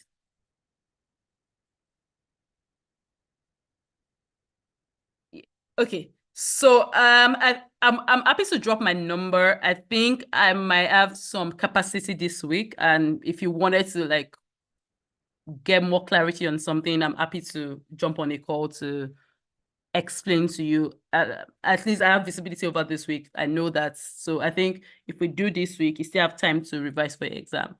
So I'm answering Princess Unwonsu's questions around, are we going to revise employee compensation and financial modeling? Again, with financial modeling, it's hard to do on a long call because there's a lot to be to revise, but happy to do that after. Okay. So if I move on to, I'm just going to continue using the curriculum, guys. Please bear with me, because moving from PowerPoint to here is just proving difficult. So I think I'm just going to move to cash flow statements. Okay, so cash flow statement is the interplay of your cash flow statement, or maybe let me start with the learning outcome. Is what are the things that at the end of the learning module we're expected to know? Is the interrelationship between the balance sheet and income statement? How does that flow into your cash flow statement? I think something else is your current assets and current liability. How does that link in your cash flow statement? All those like increase in your inventory, for example, what does that represent? Does that represent a cash in or a cash out? Also, like, how do you differentiate between direct? Are you able to move from direct methods or from indirect method to direct method? Do you understand the differences? What are the nuances in direct and indirect method? And I think another thing here is direct method discloses operating cash flow from source. Yes, it starts from like cash received from customers to your investment income, and it goes to everything. While for your indirect method, it starts from your net income, adjust for non-cash items, adjust for things that are not supposed to be part of your operating activities, and take them to wherever they are meant to be. I think that's the thing with indirect method. I think another thing is to then interpret, to be able to interpret what it is saying. So for example, I am a business. If I do my cash flow, or if they do the cash flow and most of my cash is coming from, say, financing activity, and I have a negative operating activity cash, then that's something to look out for, to be like, oh, your core business, you're not making enough cash for it. It almost feels like you're raising debt to cover for your cash. I think that's the whole point of your cash flow statement, right? So I'm going to start here. Is the relationship between all your financial statements is your balance sheet is at a period in time, while your income statement is at a point in time, rather, while your income statement is at a period in time. So your balance sheet as at 31st December 2023, while your income statement could have been from January to December. Sorry, Chiamaka, what's the question? ROE is something. Okay, while she's typing, I'm just going to move on. There was something else as I was preparing the document, and hopefully I get to find it. There was something I was trying to look for, because I remember when I was writing one exam a long time ago, there was a way where increase can you see the picture in the charts? No, I can't see any picture, unfortunately. Unfortunately, can't see any picture. Can anybody else see any picture? I unfortunately can't see any picture.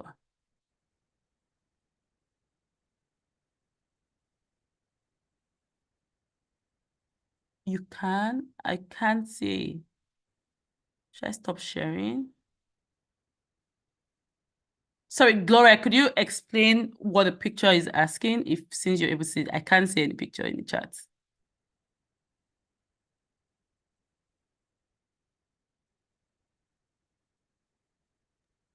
Hi, Abisola. I think I can have Chiamaka on mute and quickly just, are you fine with that? Explaining Yeah, that's what fine. Okay. So hi, Chiamaka. I'm going to invite you to unmute now so you can quickly clarify. Yeah, you should be able to unmute now. Okay, hi, can you hear me? Clearly. Yes. All right. So the question is, we're given the ROE, return on equity of 12%, return on assets of 8%, total asset turnover 2.0, tax burden 0.4, interest burden 0.8. And then the question is asking what the pre-tax margin is. I was confused on how to go about, or how to break down this question so that it makes sense. So I really just guessed in the mock exams when I was in the mock exam. I got the answer, but I was just trying to find out how to break it down. Okay, I think this comes It's back to DuPont the analysis. Yeah. yeah, DuPont analysis. It's come back to what somebody asked earlier around DuPont analysis. So it literally is what's at the end of the day of your DuPont analysis is your ROIC, your return on investment or invested capital, right? Are you able to walk back all your financial ratios to be able to know, okay, so how do I get my return on investments? For example, is my asset turnover over profit margin. So what's my profit margin? Like, it's just you breaking down each of the components. What's profit margin? Your profit margin, for example, is your net income over, whatchamacallit? Revenue. What is my asset turnover? Is operating income over assets. Okay. How do I get my assets? Is my fixed asset over current asset? Like, it's just you walking back. I think what is important for you is you need to be able to disaggregate all the components of what leads you to ROIC. Does that make sense, Chiamaka? So your tax burden, for example, will factor into your net income margin because your net income already takes into account your taxes. So you then have to get, I don't know, I feel like I'm rambling. Does that make sense? Hi, Chiamaka. I'm waiting for you.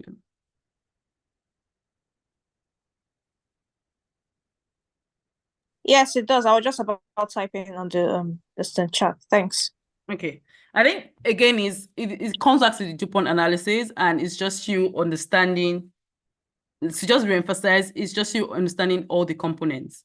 So again, CFA will not ask you, or they can, but sometimes they won't ask you to calculate ROIC. Do you know all the formulas? Do you know what led to ROIC? What are the little components that led to that final answer? What are the, what are the, basically, that's what that is. I hope that is fine for everybody else as well. So if I move to your financial statement, I think one thing that will be very helpful for your for cash flow is please let me know what part of it like you're having issues with, and I'm happy to explain that instead of going through everything one by one. And then otherwise you can just go and check the questions for cash flow statements.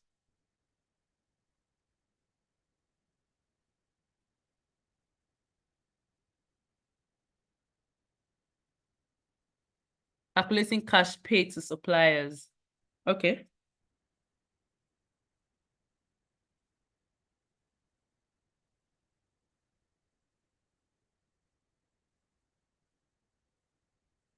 Is there anything else before I take this?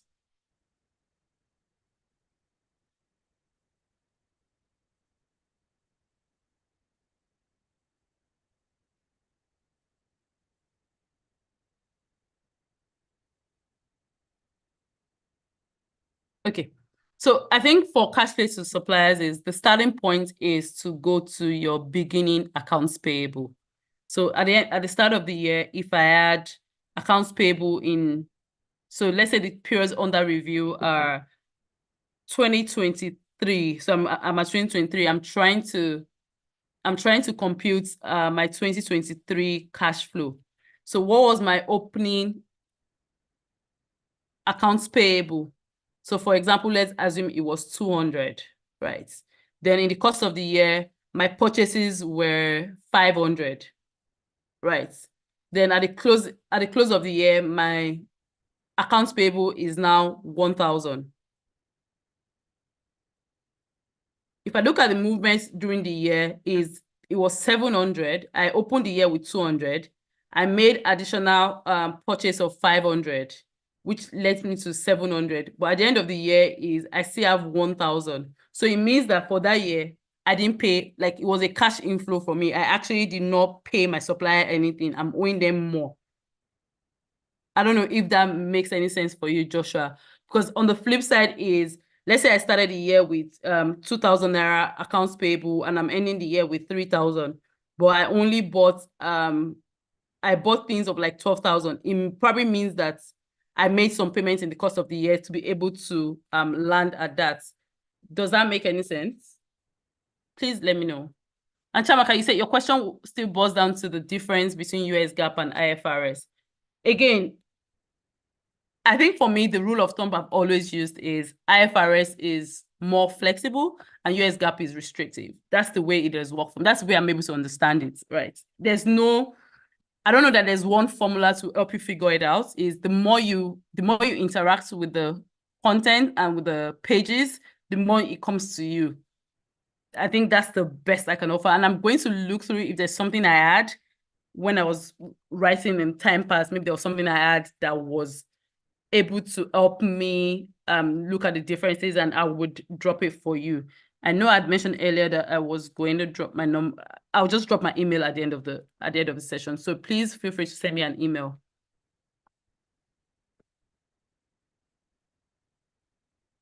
Sorry, Murtala, on that. Okay, so since there are no questions, should we just go and solve questions for the first part of the cash flow statement? Because I recognize that it's divided into two in the curriculum. The first part is first understanding how to even prepare a cash flow statement before we move to analyzing. Yes. So we're at the practice questions. So based on information exhibit 1, what is the total adjustment that the company would need to make to the net income in order to derive operating cash flow?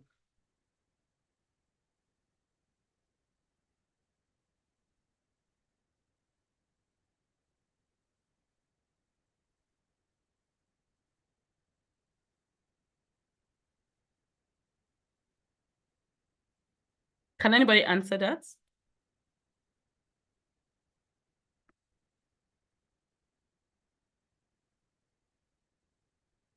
Okay, so I think the first thing here is to take the net income. And from the net income, we obviously have to add back depreciation, because depreciation is a non-cash item. So that's 37 million. If I then go straight to my accounts receivable, there's a change of 15. So I started the year with 15. I'm closing with 30, meaning that I sold goods and did not get money. So I almost have to subtract my 15 million from the accounts receivable. If I go to inventory, my inventory at the start of the year was 16 million, but at the end of the year is 3 million. So there's a decrease by 3 million. So I will add the 3 million.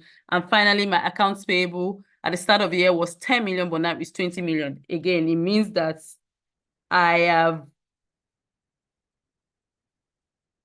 my accounts payable has gone up. So another 10 million, I think that comes to about 5 million. Does that make sense? Or is there something that you want me to go over?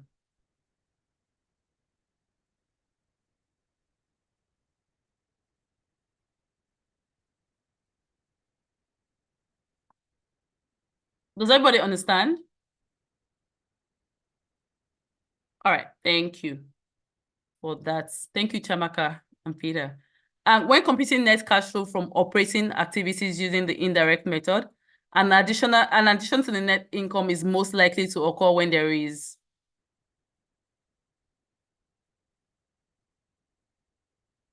FR, sorry, could you go over that question again?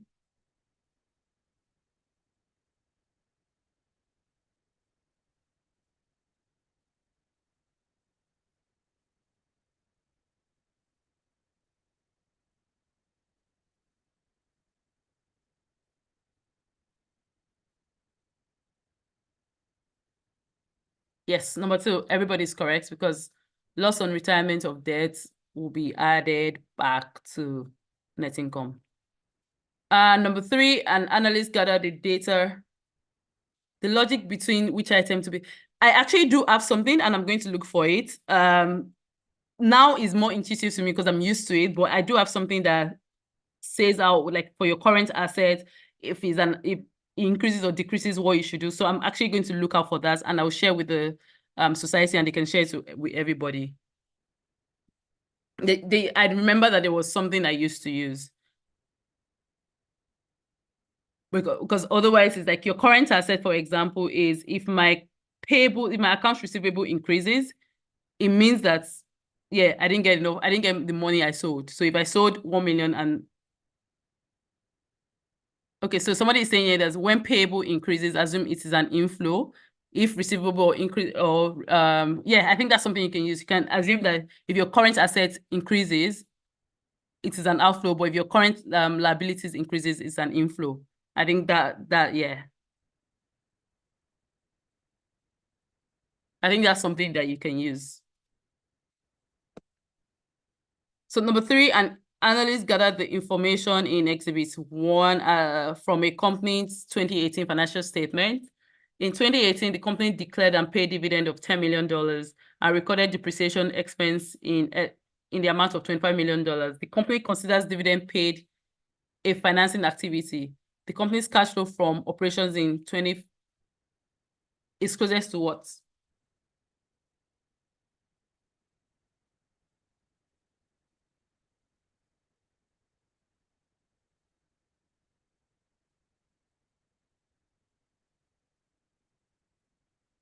Well, number 3.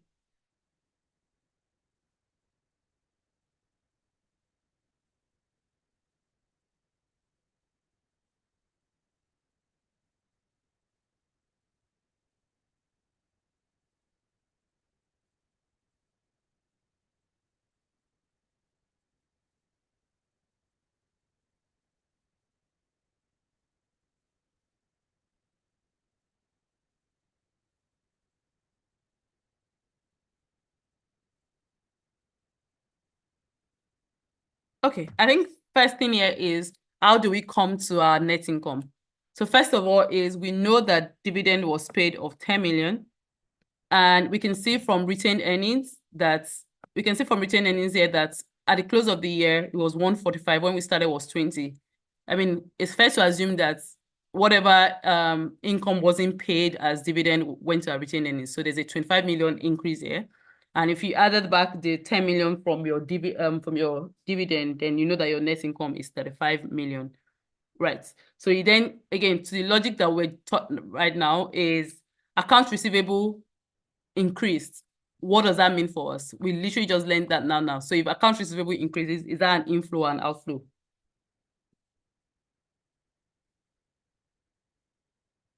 That's correct. Right. So your accounts receivable, the differential is an outflow, so you reduce it. Inventory went up as well. Again, it's an outflow. Your accounts receivable reduced, it's an outflow as well. So you want to get the differential of all of this and subtract it from 35. And I also know that there's a depreciation expense of 25 million here. So if you added all of that together, I think your answer should come to 25. Yeah, Umar, 25 is correct. Princess, do you want to go over, like, do you want to calculate it again to come to how we got to 25?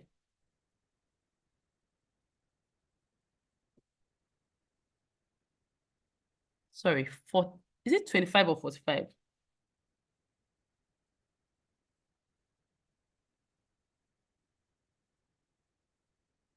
Sorry, I'm going to try and do the math myself. So it's 35 plus 10 plus another 25 from depreciation.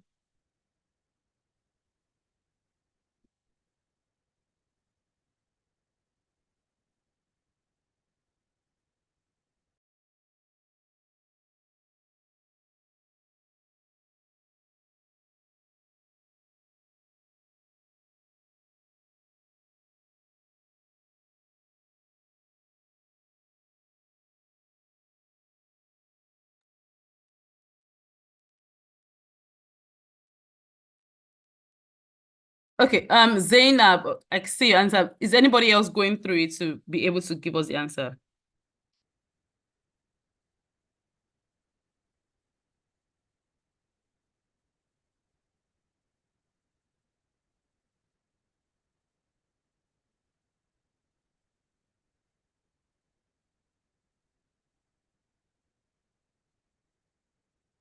Yes, the answer is 45. So literally is, if you retain earnings is 145 minus 120, that's 20. If you added back the dividend that was paid by 10, that's your 35. Then there's the depreciation expense of 25. You have to add that back because that's a non-cash item. Your accounts receivable increased by about 5. million. So you subtract that. Inventory also increased by $3 million. You subtract that because that's an outflow. Your account payable as well reduced to 29 million, which is a differential of 7. Again, that's a cash outflow. If you subtracted all of that, you would get so Chiamaka, I think this comes back to your question around IFRS and US GAAP. For IFRS, they're happy for your dividend to be in operating activity, but for US GAAP, I think your dividend has to be in your financing activity. So they literally, like, you just need to read, say the company considers dividend paid a financing activity. Yeah. Sorry, Chiamaka, what's your question?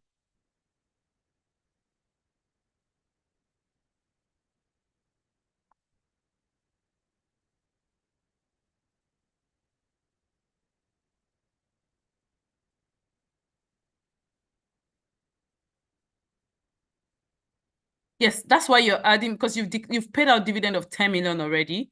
So you're adding it back to your retained earnings to start at a base of your net income. Because again, the question specified that dividend is considered a financing activity. It has already been taken out of your, you have to add it back so you can get your net income. Oh, all right, thank you. Does that make sense?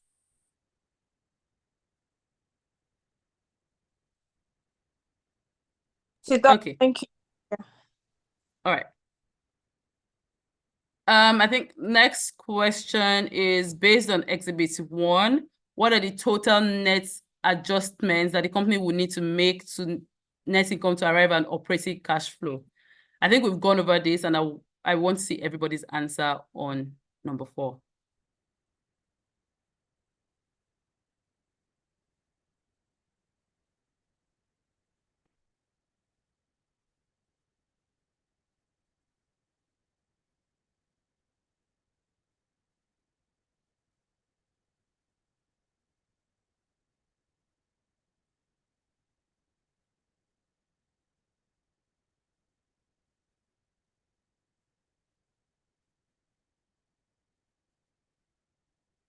Is anybody giving answers to number 4?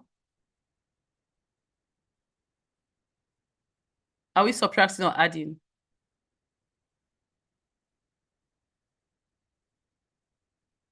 Yeah, correct. Number 4 is we're adding 6 million, and it's simple. And I mean, it's straightforward. Is depreciation is a non-cash item, so you have to add it back. Your accounts receivables has reduced, meaning that you got more cash, so you have to add it back as well. So it's 2 plus 3. Inventory went up. It means that you parted away with cash of like 4 million. So you subtract 4, so you're back at 1 million. But your accounts payable went up, meaning that you retain some cash. So if you added 5 million to it, so you have to add 6 million back to the answer. Number 5, in 2018, a company using US GAAP made cash payment of 6 million for salaries, 2 million for interest expense, and 4 million from income taxes. Then they gave us like some other cash payments, and the question is based on Exhibit 1. The company's operating cash flow for 2018 is close to.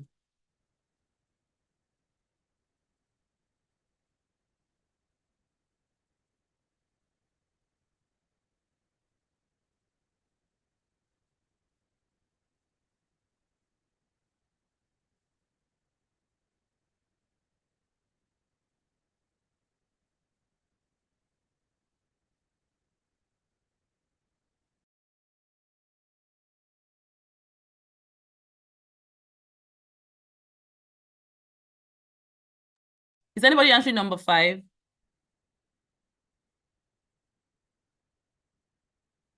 We're still taking our time to solve it.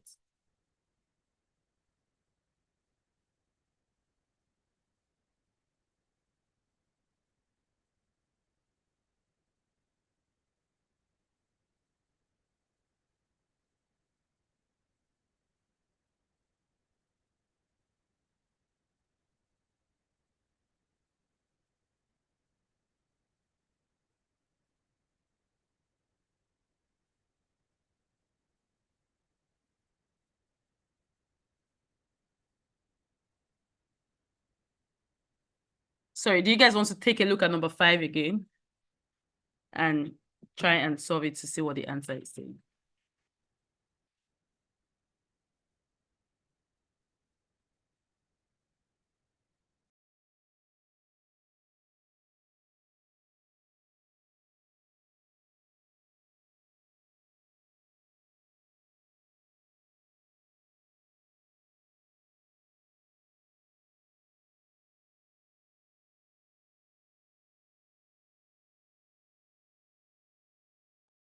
Okay, so I think let's take this bit by bit. So if we wanted to calculate cash paid to, or rather cash received from customers, I think what we would want to do is to say our revenue is 37 and account receivable went down by 3.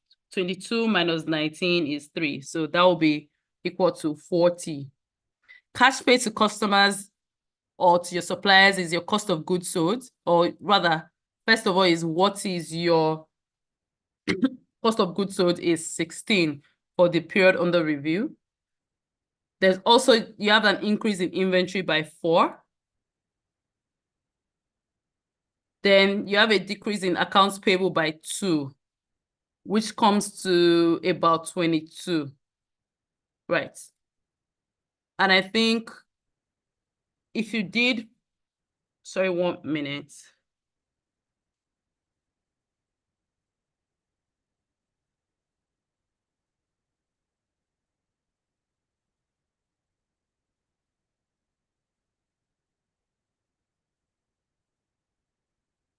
Okay, so that comes to 22. Then if you reduce your cash payment for salaries, which is 6, minus interest expense. Again, remember that this is US GAAP, right? Then minus your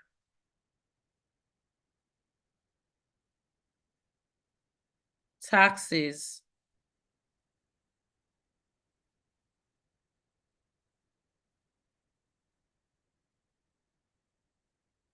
The answer will be A, which is your 6 million.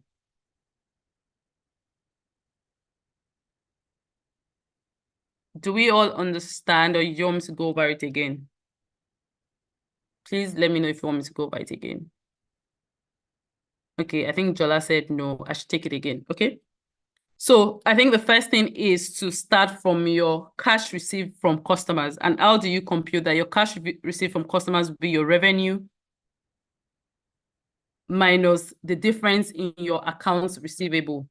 And here, your account receivable, okay. That's what I'm trying to do.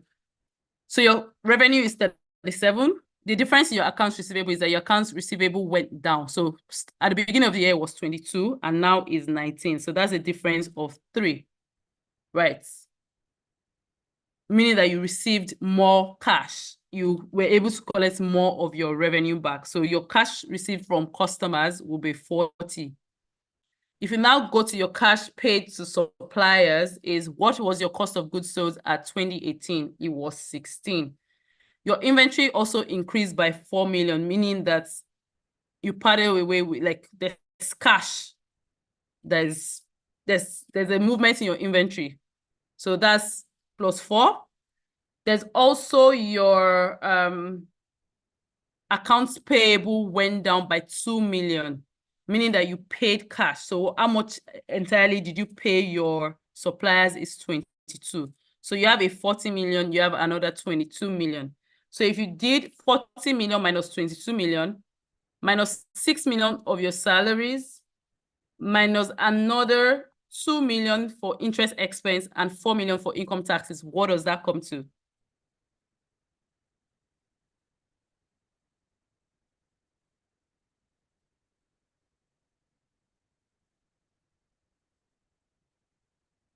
Do we understand?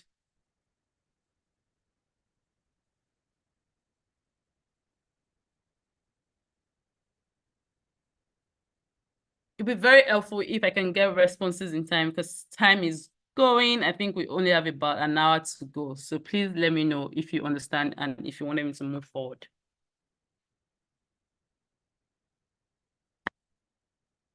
Okay. I have one answer. Let me see if there's any value in number 6.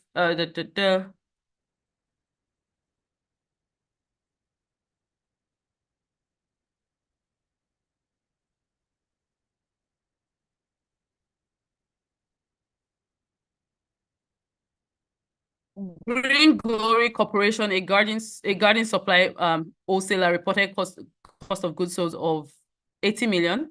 Total assets increased by 55 million, including a 5 million increase in inventory.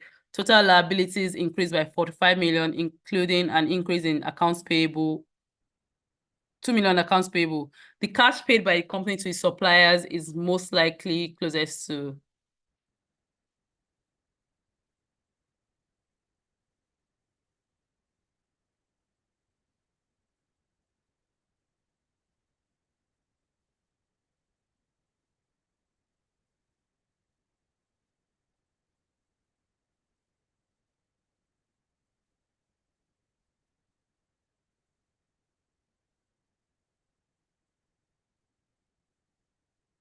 Somebody answering that?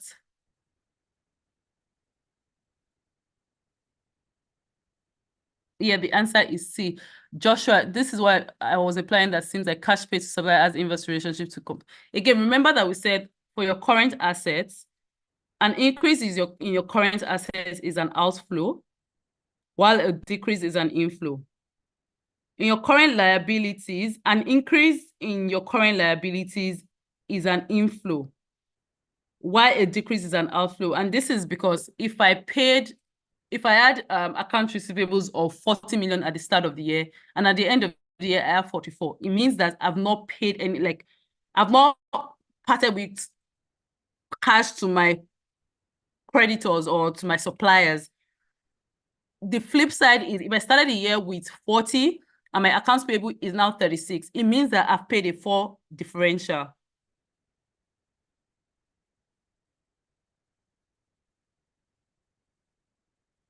Does that make any sense?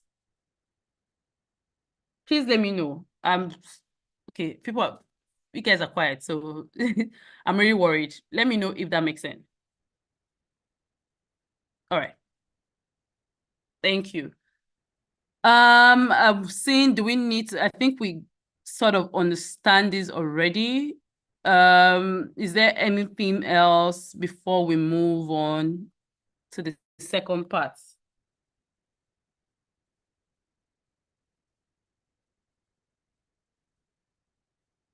All right. Thank you.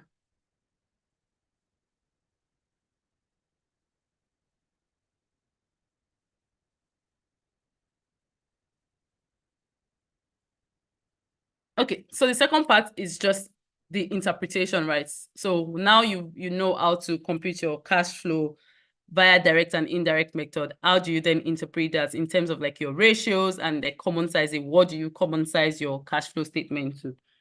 So if I started with this is, yeah, I think I mentioned this earlier as well, is the first thing that you need to be able to do is to be able to interpret where the majority of your cash is coming from.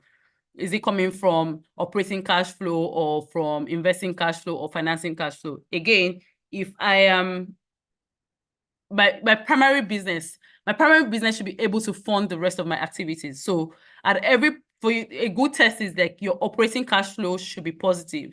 The only reason your operating cash flow isn't positive, and like this is all else being equal, is you're a startup or is a new company where you're spending a lot of money on maybe advertisements and like research and all of those things, so you don't have the customer base yet.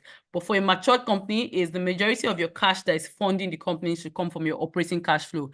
It shouldn't come from financing. If it's coming from financing, it almost feels like your business is not sustainable and you're borrowing to sustain your operations, right? I think that's something that we need to bear in mind as well. And yeah. So should I just move on to the questions? Let's do the questions.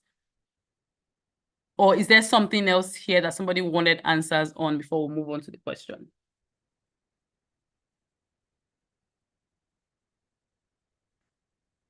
Okay, so the first question is, one appropriate method of of preparing a common size cash flow is to show each item as a percentage of what?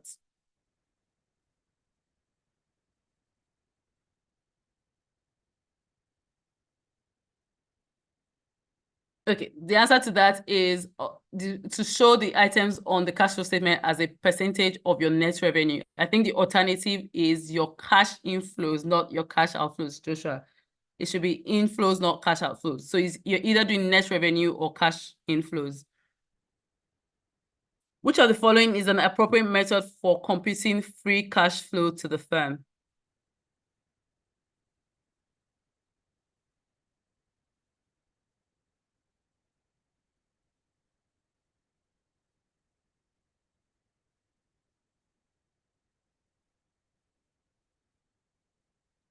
Yes, Jola, that's correct. Is free cash flow to the firm is you add your operating cash flow to after-tax interest payments and you deduct your capital expenditure, because at the end of the day, that is what is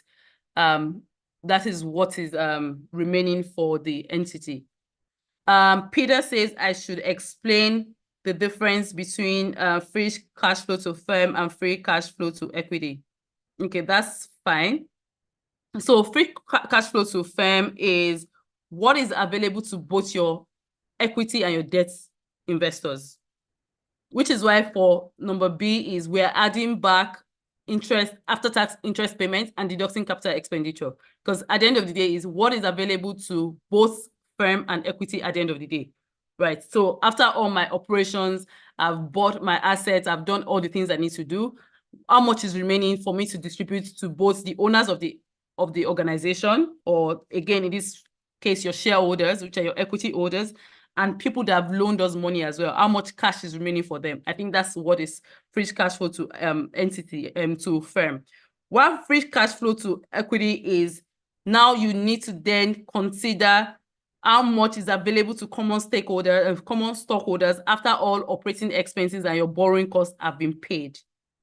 Does that make any sense? So A is free cash flow to firm is everybody is in the universe. But free cash flow to equities at this point is I've reduced, I've paid people I owe, people that have fixed claims, I've paid them. And this is what is now left for folks that are equity holders. Peter, is that clear, or do you want me to go over it again? All right, no worries. The first step in cash flow statement analysis should be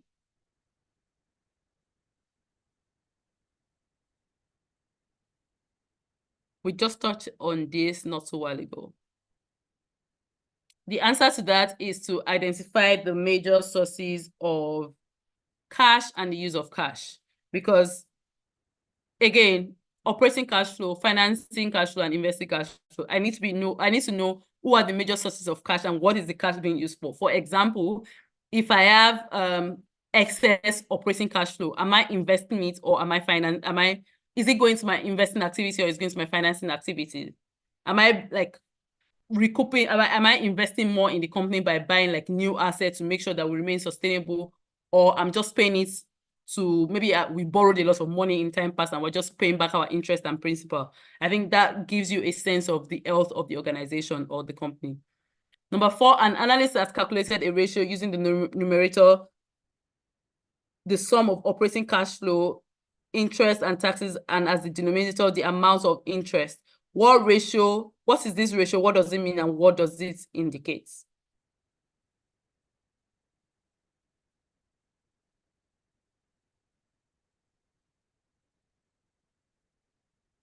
Okay, that's correct. The answer is A. It is your interest coverage ratio, and it's simply trying to measure the company's ability to meet its long-term interest obligation. Basically, you're testing for the company's solvency. All right, moving on to analysis of inventories. I think there are 3 big learning outcomes here. The first one is to describe the measurement of inventory. What are we using?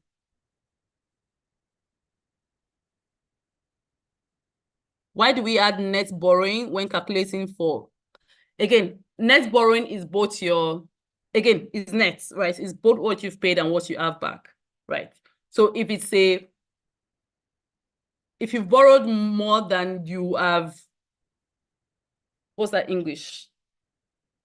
If it's a negative, then it impacts what is remaining for you to distribute to your equity holders. But if it's positive, it means that you have money. Again, it might be that maybe you're borrowing money to pay stockholders, which again speaks to the health of the organization, because you should actually, ideally, you should not borrow money to pay dividends. Is whatever is coming out of your operations, that's what you should pay your dividend from. So those are the things that free cash flow to, for equity would tell you. Alrighty, moving on to analysis of inventory. I think the first thing, as I was saying, is how do you measure inventory? Right? Is it lower of cost and net realizable value? What does that mean for your financial ratios? What does that mean for your financial statement? How does that affect your balance sheet and your income statement? The other thing is, whatever method you then adopt, how does inflation and deflation come to play on that? And the final thing is, how do you present like what is allowable and what is not allowable? I'm going to see if I can share my PowerPoint again. I'm going to, sorry, 1 minute. I'm not sure what's going on.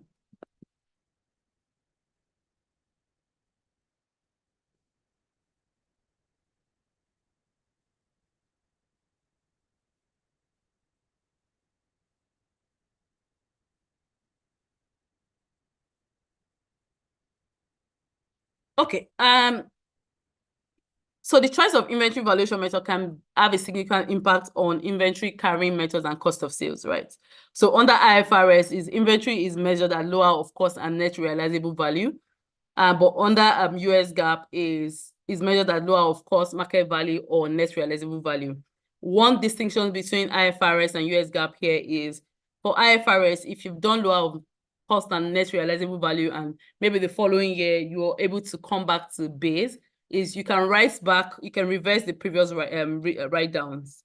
Why for US GAAP, that is not permissible at all. But again, I think there's caveat here for IFRS is, if you're carrying it at 1,000 and you wrote it down to 500 and now you're back out, maybe now the market value is down 1,200. You cannot reverse it to 1,200. The cap is what you were carrying it before, which is your 1,000. I think that's the nuance around there. So if I move on to inventory, and I say an inventory write down, it reduces both the profit and the carrying amount of inventory on your balance sheet, and thus has a negative effect on profitability, because again, if your net realizable value is lower than what you're carrying it at, you then need to expense. You need to increase your expenses on your income statement, so that will impact on your profitability. You also impact on your liquidity because it reduces your total assets. And again, it reduces your solvency again because it reduces your equity, because your equity is a form of your total asset and your liabilities. But for your activity ratios, such as like your inventory turnover and total asset turnover, it has a positive to them because the denominator, which is the asset base, is reduced. I hope that is clear. IFRS states that inventory should be measured and carried on the balance sheet at the lower of cost and net realizable value. I think I've touched on that already. I wanted to touch on the impact of inflation and deflation on it, right? So I think one thing here is the allocation of total cost of goods sold for sale to cost of sale in the income statement and to ending inventory as depending on the method you use, it has varying yes, net realizable value is your fair value to sell minus your cost to sell. Yes, that's correct, Jola. Okay. In an environment of declining inventory units, again, there are three methods, but I think for IFRS is you're either using your FIFO or your weighted average, but for US GAAP is they allow you to use last in, first out, right? So in an environment of declining inventory unit cost and constant or increasing inventory quantities, FIFO in comparison to your weighted average cost and LIFO, we allocate a higher cost of goods sold. We allocate a higher amount of total cost of goods sold available for sale to cost of sales on the income statement and a lower amount of ending inventory on the balance sheets, right? Because A is first in, first out. Accordingly, because your cost of cost of sales will be higher under FIFO. A company's gross profit, operating profit, and income before taxes will be lower. However, in an environment of rising inventory costs, your FIFO in comparison to weighted average cost and lasting will allocate a lower amount of the total cost of goods sold. And invariably, what this means is that you have your lower, because of the lower under FIFO, your gross profits and your all your income statements numbers will be because your cost of goods sold is lower, your income statement, like your gross profits, your operating profits, and your income before taxes will be higher, right? So I think now we can do some questions. I think that's something I wanted to touch on because that's a testable area. That's something that they always test. I'm going to share the PDF again so that we can solve some questions. Please, if you have any questions, please leave it at the comments and I will see it. I'm just trying to share my screen again. And sorry for the noise.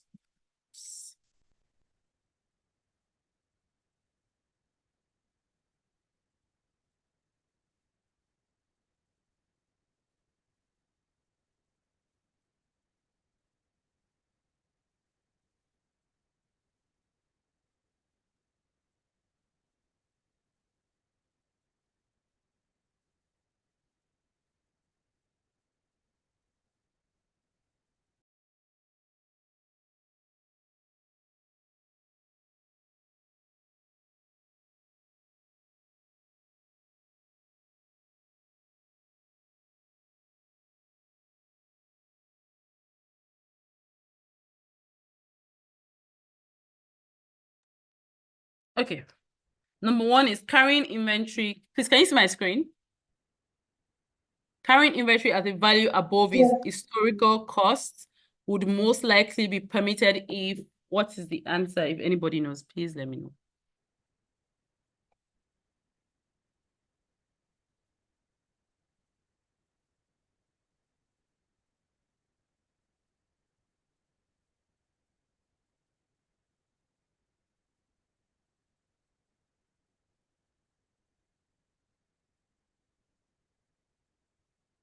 Yes, that's the answer. The inventory was held by a producer of agricultural products.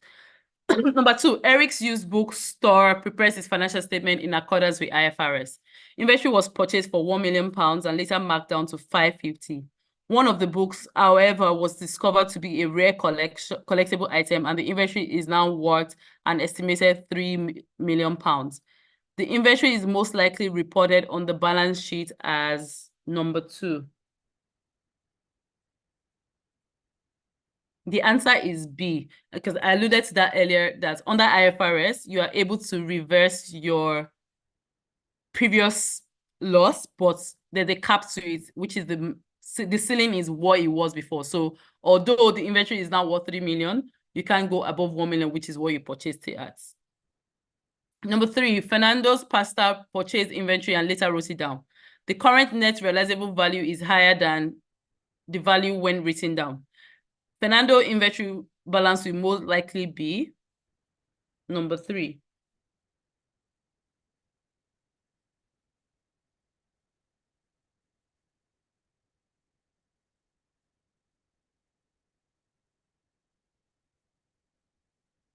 Okay, the answer to number three is A, because first, US GAAP does not allow for you, it prohibits reversal, but for IFRS, you're able to reverse to what it was before, but you can't go above what it was before. Again, it comes back to the previous example where it's gone back to 3 million pounds, but you can't go above 1 million pounds. Number four, a write-down of the value of inventory to its net realizable value, we have a positive effect on what?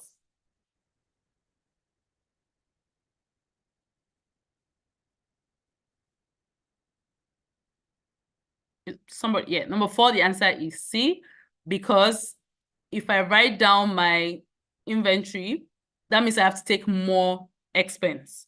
That means you have a negative effect on my income statement. Also, my current asset will go down. It has a negative effect on my balance sheet, but my inventory turnover it has a positive effect because of the change in inventory. Number 5, Zim's AG uses the FIFO method and Nutmeg uses the LIFO method.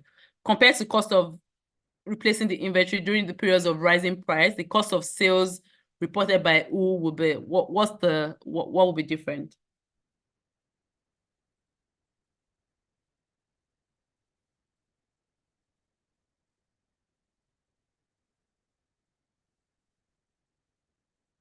Yes, Joshua, that's correct. Number 5 is A. Because it is a period of rising prices. Because the period of rising prices, first in, first out, is I'm still carrying it at my old price. So my cost of sales will be low. Meanwhile, for LIFO, if I'm doing last in, first out, the cost of sales has gone up. So the answer to number 5 is A. Number 6, now they use AG uses FIFO method and Nutmeg uses LIFO method. Compared to the cost of now this is a period of rising price. Compared to the cost of replacing the inventory during periods of rising prices, the ending inventory balance reported by who will be higher?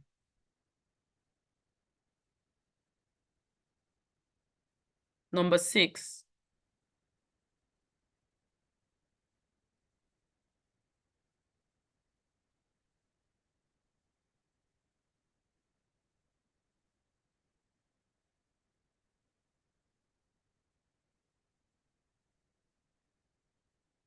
The answer to number 6 is B. Nutmeg is too low. Do we understand that, or do you want me to explain it? Because I see that there's differing, yeah. So it says that AG uses FIFO, while Nutmeg uses LIFO. Compared to the cost of replacing the inventory during the period of rising prices, the ending inventory balance will be low. Again, because it's last in, first out, Nutmeg will have the inventory that Nutmeg has will now be your old inventory, which was at a lower price. Remember that it's last in, first out. So the higher inventory will be expensed already. That was what they're recognizing, and that will have gone into the income statement. But what is remaining is your old inventory that at the old carrying price. So your inventory balance at the end of the period will be low. Does that make sense, FR? Or do you want me to explain it again? All right. Number 7, like many technology companies, tech tools operate in an environment of declining prices. Its reported profits will tend to be the highest if it accounts for inventory using what? Which of the methods? It's a period of declining prices.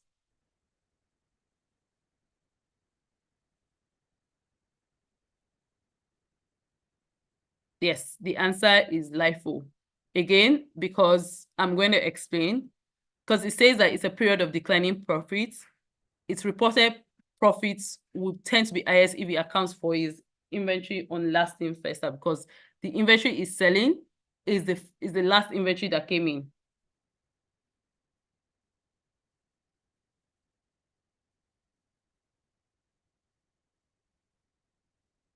Does that make sense? Adeboye Teriba, do you understand it now, or do you want me to go over it again? All right. Number 8, compared to using the weighted average cost method to account for inventory. I think one thing I just want to say here is that we need to be very, just take your time to read the question. If you need to underline anything, okay, you can't underline anymore, but if you need to note down something to understand what is being said, just take a minute. Otherwise, you just make very simple mistakes that you now then realize that, oh, if I'd taken a minute to read the question, you'd have been able to point it out. So number 8 is compared to using the weighted average cost method to account for inventory. During a period in which prices are generally rising, the current ratio of a company using FIFO will most likely be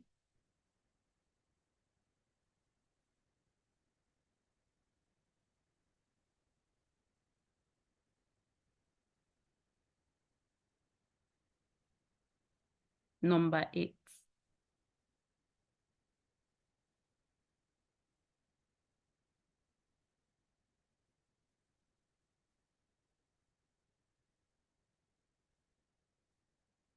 FR, do you want to look at number 8 again?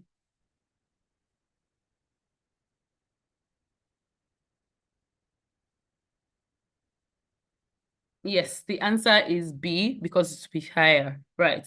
because it's a period of rising prices. If it's rising prices,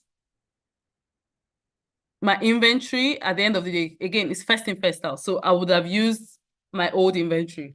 But my new inventory now is my assets will go up because of the current prices. So my inventory will go up. So I have my current assets is higher. So does that make sense?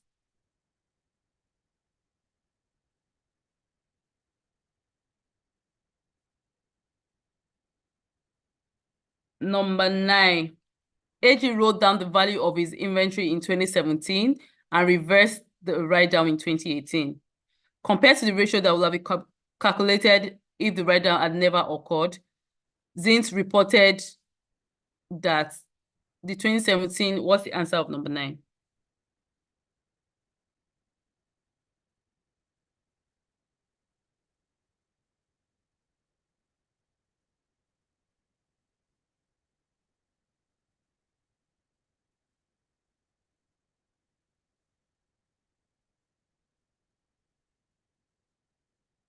I think we touched on number 9 earlier when we're talking about inflation and when we're talking about writing down, right? Is if I write down, the impact of writing down is my income statements will reduce, my profits will probably reduce, my current assets will reduce. However, my inventory turnover, my activity ratios would perform better. So now you're comparing it to if they had not written down their inventory, it would have been, maybe it's have been 2. But now that they wrote it down, compared to what it should have been, is that inventory turnover will be too high.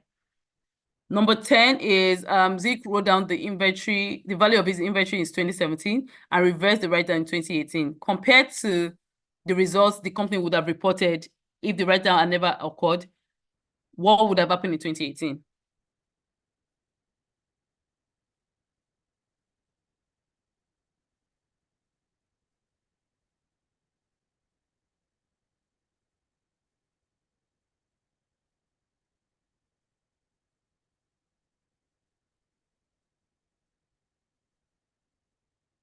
I'm waiting for more people to give their answers.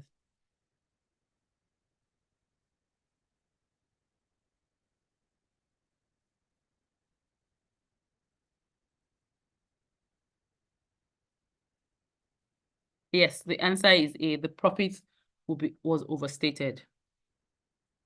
Number 11, compared to a company that uses the FIFO method during periods of rising prices, a company that uses the LIFO method will most likely appear to be more, remember, is rising prices.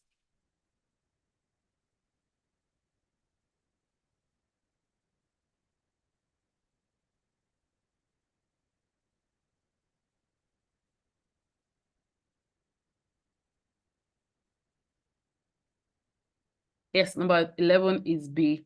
It will appear to be more efficient. Nutmeg uses the LIFO method to account for inventory. During years in which inventory unit costs are generally rising and in which the company purchases more inventory than it sells to customers, its reported gross profit margin will most likely be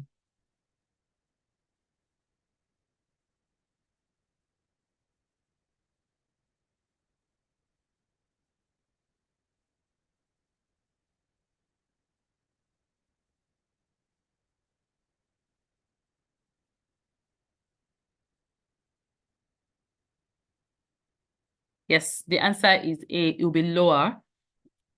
Yeah. Okay, good to see that everybody's on the same page. Number 13, compared to using the FIFO method to account for inventory, during the periods of rising prices, a company using the LIFO method is most likely to report higher what?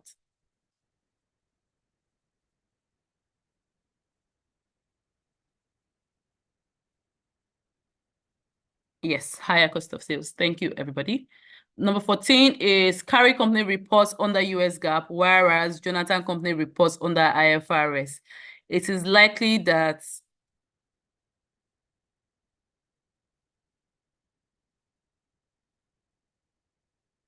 number 14. Yes, the answer is A, because under US GAAP, you're not allowed to reverse, but IFRS, you can reverse. So it's almost likely that Carrie or rather is least likely to carry as reversed inventory bought? Yeah, Jonathan will probably have reversed inventory. This is a very long question, so let me see if there's another question. That is what doing. Sorry, I think this ends is 21. Okay. I think we can just move on to the next topic. Or is there something that somebody wanted to check before we move on? I think overall it's just understanding the interplay between. Can we take a look at LIFO allowance? Say more, Jola. Oh no, 30 minutes to go.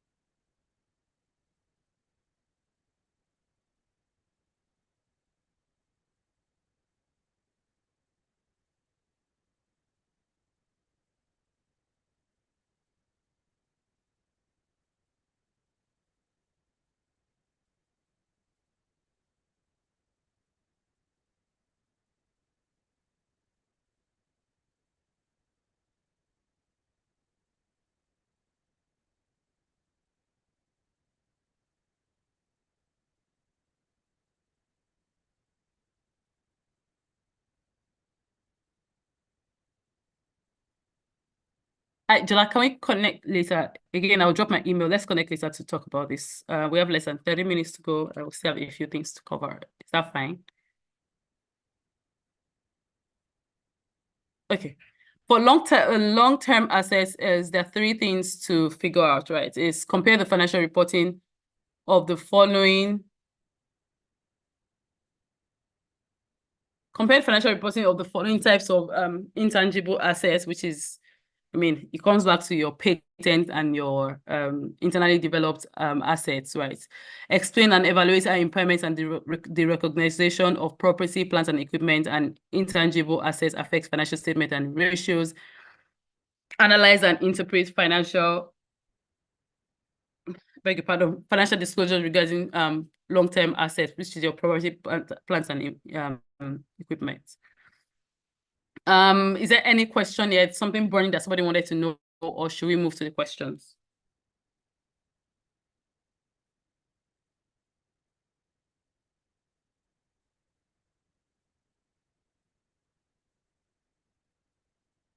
Okay. I take it that I can move on to the questions. Really racing against time here.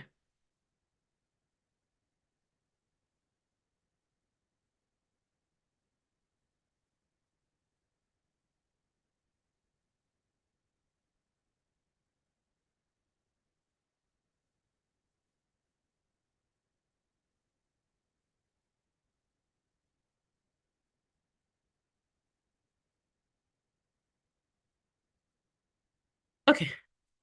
I think we can do the questions. An analyst is studying the impairment of manufacturing equipment of WLP Co-op, a UK-based company that reports under IFRS.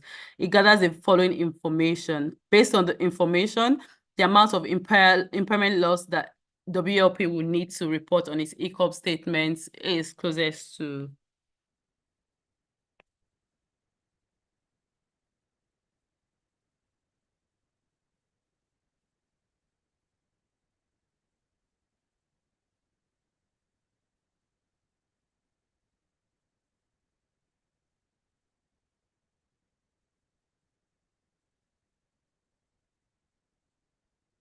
Somebody answering number one.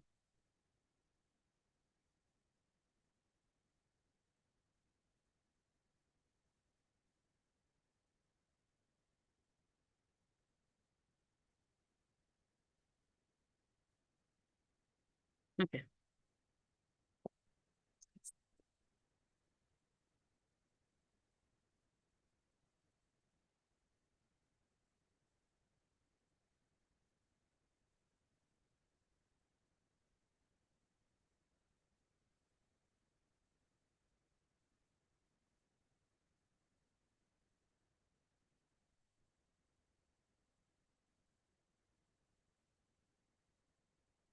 Yes, the answer to number one is B.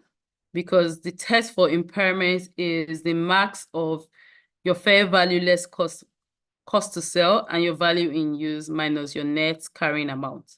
So if you did that math, you see that your fair value less cost to sell is 16 million, while your value in use is 14.5. So the max of that is 16 million.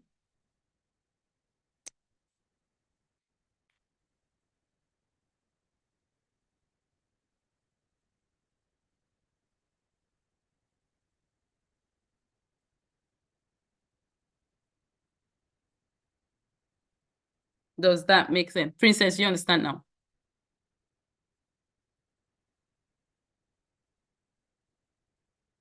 Okay. Number 2, under IFRS, an impairment loss on a PPE is measured as the excess of the carrying amount over the assets.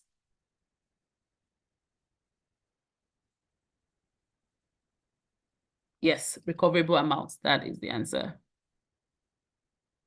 Number 3, the impairment of intangible assets with finite lives affects, is it only the income statement, is it only the balance sheet, or is both of them?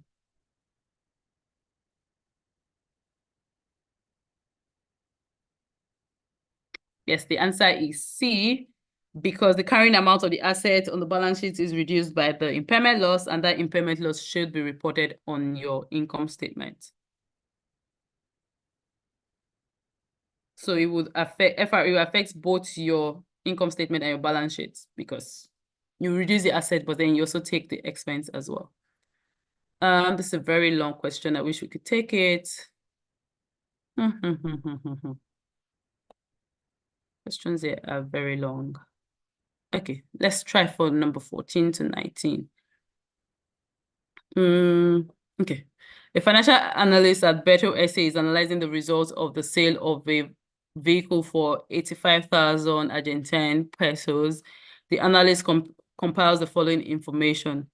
The result of the sale is most likely going to result in what?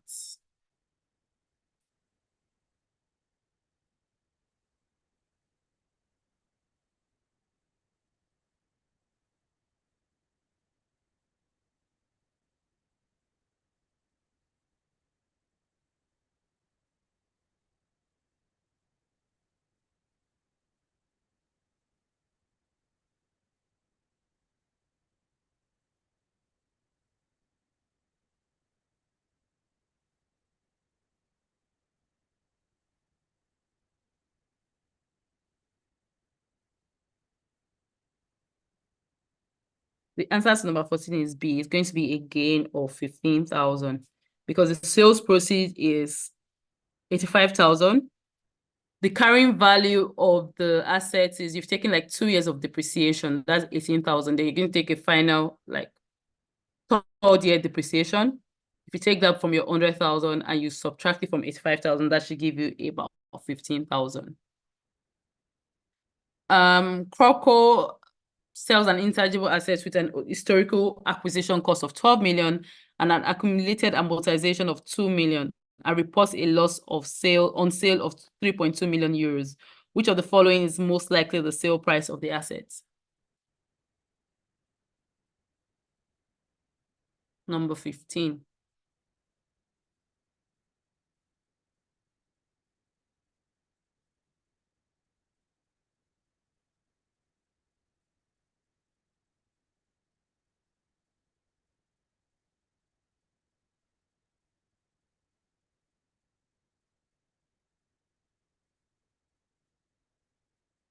The answer to number 15 is A. FR, do you want to go over it or do you want me to explain? Yes, go over it, or yes, you understand it.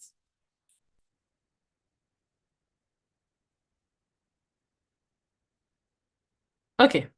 So it says that the intangible asset is 12 million and they have an accumulated depreciation is 2 million. Again, because it's an intangible asset, that's why it's using amortization. If it was tangible, it probably would have been depreciation. So 12 million minus 2 million is $10 million.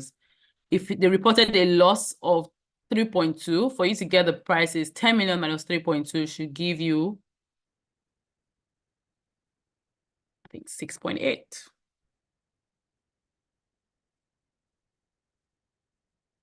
And that's how you get 6.8. Number 16, the gain or loss on the sale of a long-lived asset to which the revaluation model has been applied is most likely calculated using sales proceeds less. Number 16.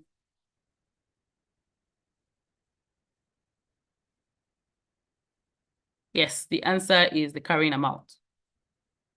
According to IFRS, all of the following pieces of information about PPE must be disclosed in the company's financial statement and footnote, except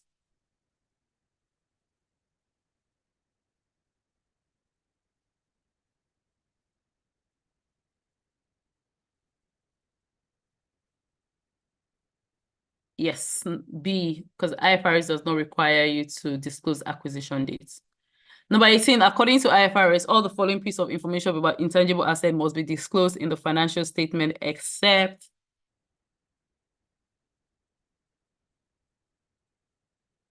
number 18.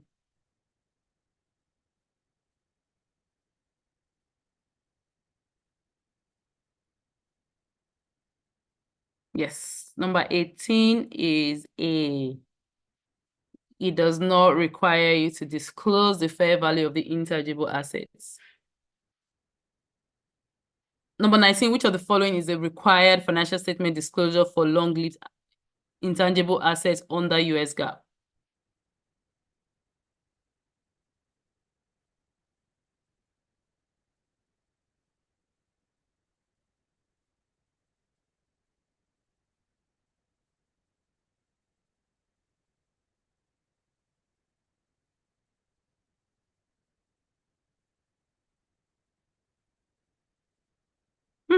Shamaka, are you testing the answer?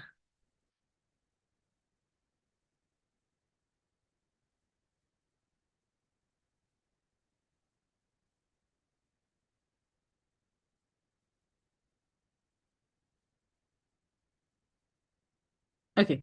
I think first of all is number one is under US GAAP. One thing that is clear is you can, whatever you've taken impairment for, you can reverse. So first of all, it means that B is totally wrong because the reversal of impairment loss does not even exist under US GAAP. So your answer for number 19 is actually C. Number 20, after reading the financial statement and footnote of a company that reports under IFRS, an analyst identified the following three intangible assets.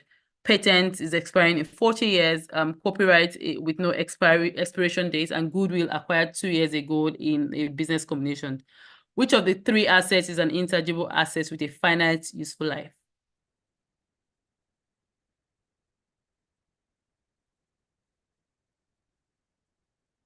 Yes, the answer is A, because it says the patent is expiring in 40 years. It has a finite useful life.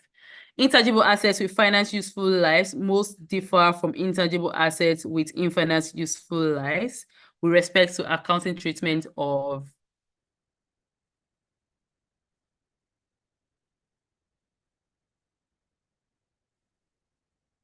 yes, number 21, the answer is amortization, and this is because intangible assets with infinite life is amortized, while that with indefinitely useful life is not amortized. Rather, they are tested for impairment every year. Costs incurred for intangible assets are generally expensed when they are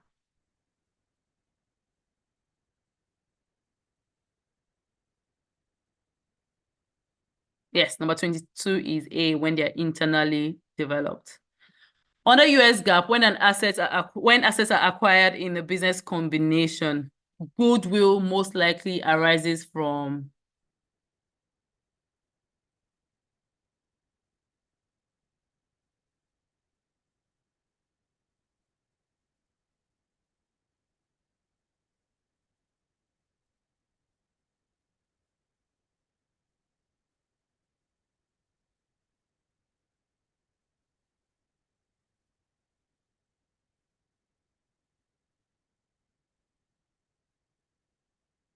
the answer to number 23 is actually C. Because under US GAAP, assets arising from contractual or legal rights can be separated from the acquired company and recognized separately from goodwill.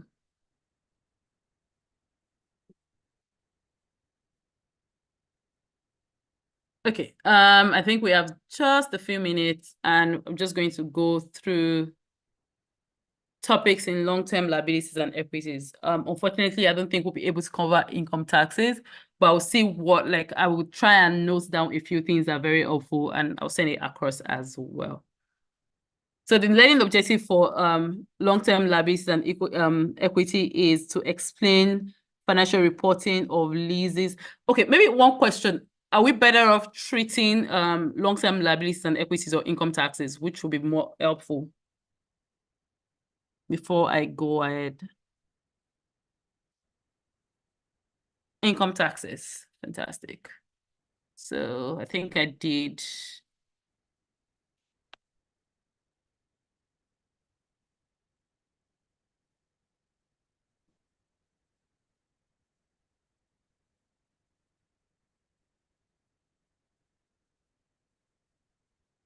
Okay, so I think first thing is what would you like to know on income taxes?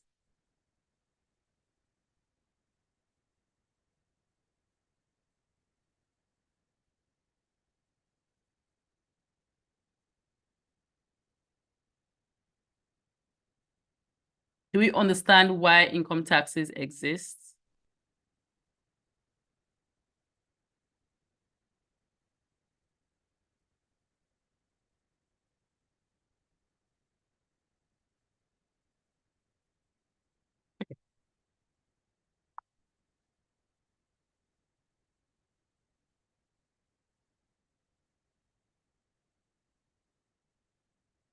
Okay, I think it's very important to understand why why deferred tax assets or liabilities exist, right? It's because of the difference in accounting profit and the taxman's profit. So accounting profit this is what you arrive at using your accounting standard. While for the taxable income is for the taxman there are things that are allowed on the balance sheet and things that are not allowed, right? So for example, case in point is your depreciation. For example, you might be doing 10 years depreciation, but for the taxman, they're doing 5 years. So you already know that there's going to be differences in the income that comes from there, because for the taxman, it's going to be accelerated. So you're going to have less income because your expense is more compared to what you've calculated in your books, right? So I think that's a big difference. So the tax base of an asset or liability is the amount at which the asset or liability is valued for tax purposes. While for carrying amounts this is your own internal accounting standard. Again, is your company's depreciation policy or reporting policy. So that's the difference between the tax base and the carrying amounts. So it says common differences are as follows. Revenue may be recognized in one period, while for tax, again, is some things are deductible at a first year, other things are more accelerated. These are the reason for the differences in taxes. I think temporary differences, there are two types of temporary differences, right? There's one that arises from carrying value, from the carrying amount of an asset exceeding its tax base, or when the tax base of a liability exceeds its carrying amounts. So it says taxable temporary differences result in the recognition of deferred tax liabilities. Sorry, give me a minute.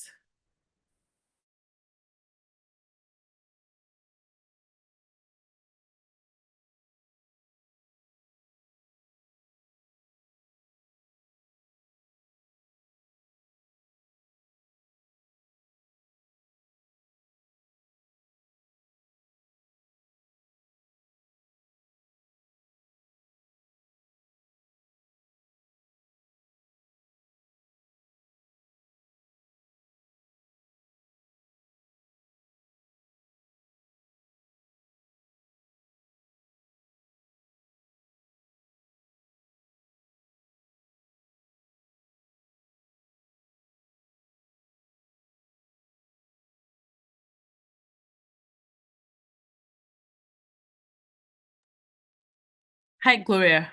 Can you hear me? Yes, I can. Sorry, I do need to urgently drop off. Can we maybe tomorrow evening, can we organize like an hour if it's convenient for everybody? I'm not sure about that. I'll have to route that through the office. I'm not sure about that because we'll need people from the office to support. So I can't confirm that right now. All right, no worries. Sorry, I do urgently need to But drop off. since after your class, we do have like a break. We normally take a break, right?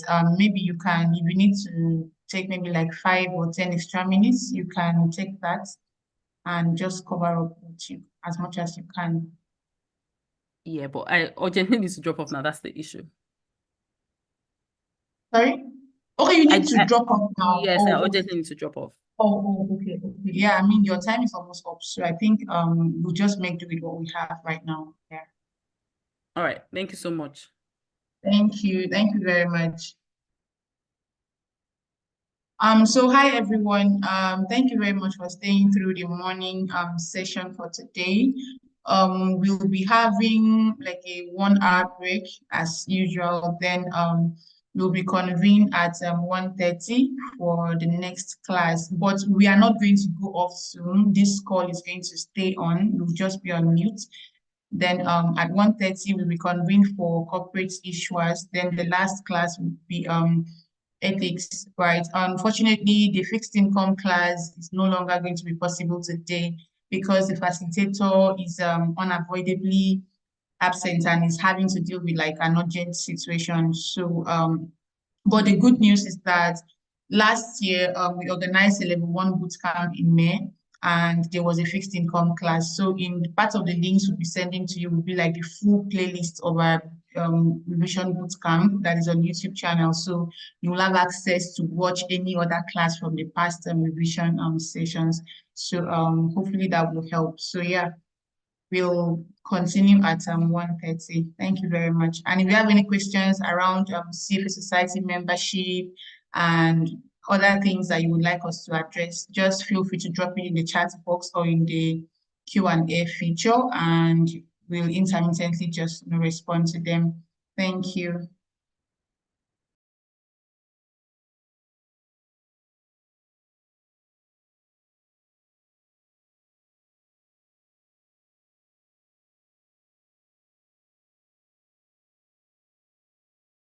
New Frontiers Learning is the #1 tuition center for the CFA exams in Nigeria. Our founders went through their CFA journey with little or no support of any kind. However, they vowed to turn into reality the dream of every CFA candidate earning the CFA charter, irrespective of their backgrounds, finance and non-finance alike. It is this commitment to support our candidates that influences our engagement of a world-class faculty, partnerships, scholarship and discount offers, our online learning management system, and so much more. Our clients' outstanding results across all levels of the exams every year attest to the quality of our top-notch physical and online program in the last 10 years. That's right, we have been impacting the industry for 10 years and have supported about 2,500 professionals in that time space. Register with New Frontiers Learning today.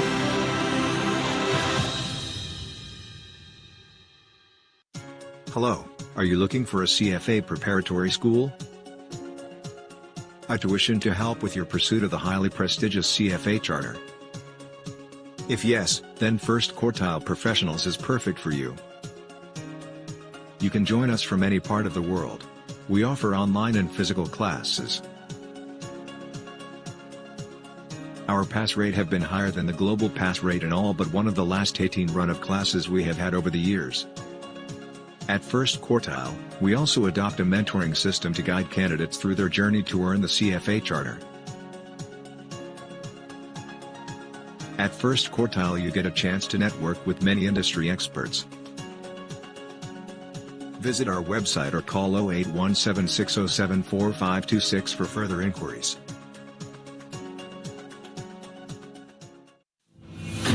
We are professionals. We are impact-driven. We are CFA Society Nigeria, a member society of the CFA Institute Global Network of Societies. Our mission is to promote the highest standard of practice in the Nigerian financial services industry and provide a vibrant community for our members. The CFA Charter signals the holder's commitment to professional excellence. As thought leaders, we collaborate with stakeholders to ensure adherence to ethical standards, better education for professionals, and to build market integrity. We are the leading voice for advocacy in the finance and investment industry in Nigeria. To partner with us or become our member, visit us at cfasocietynг.org for more details. CFA Society Nigeria, making finance a force for good. New Frontiers Learning is the #1 tuition center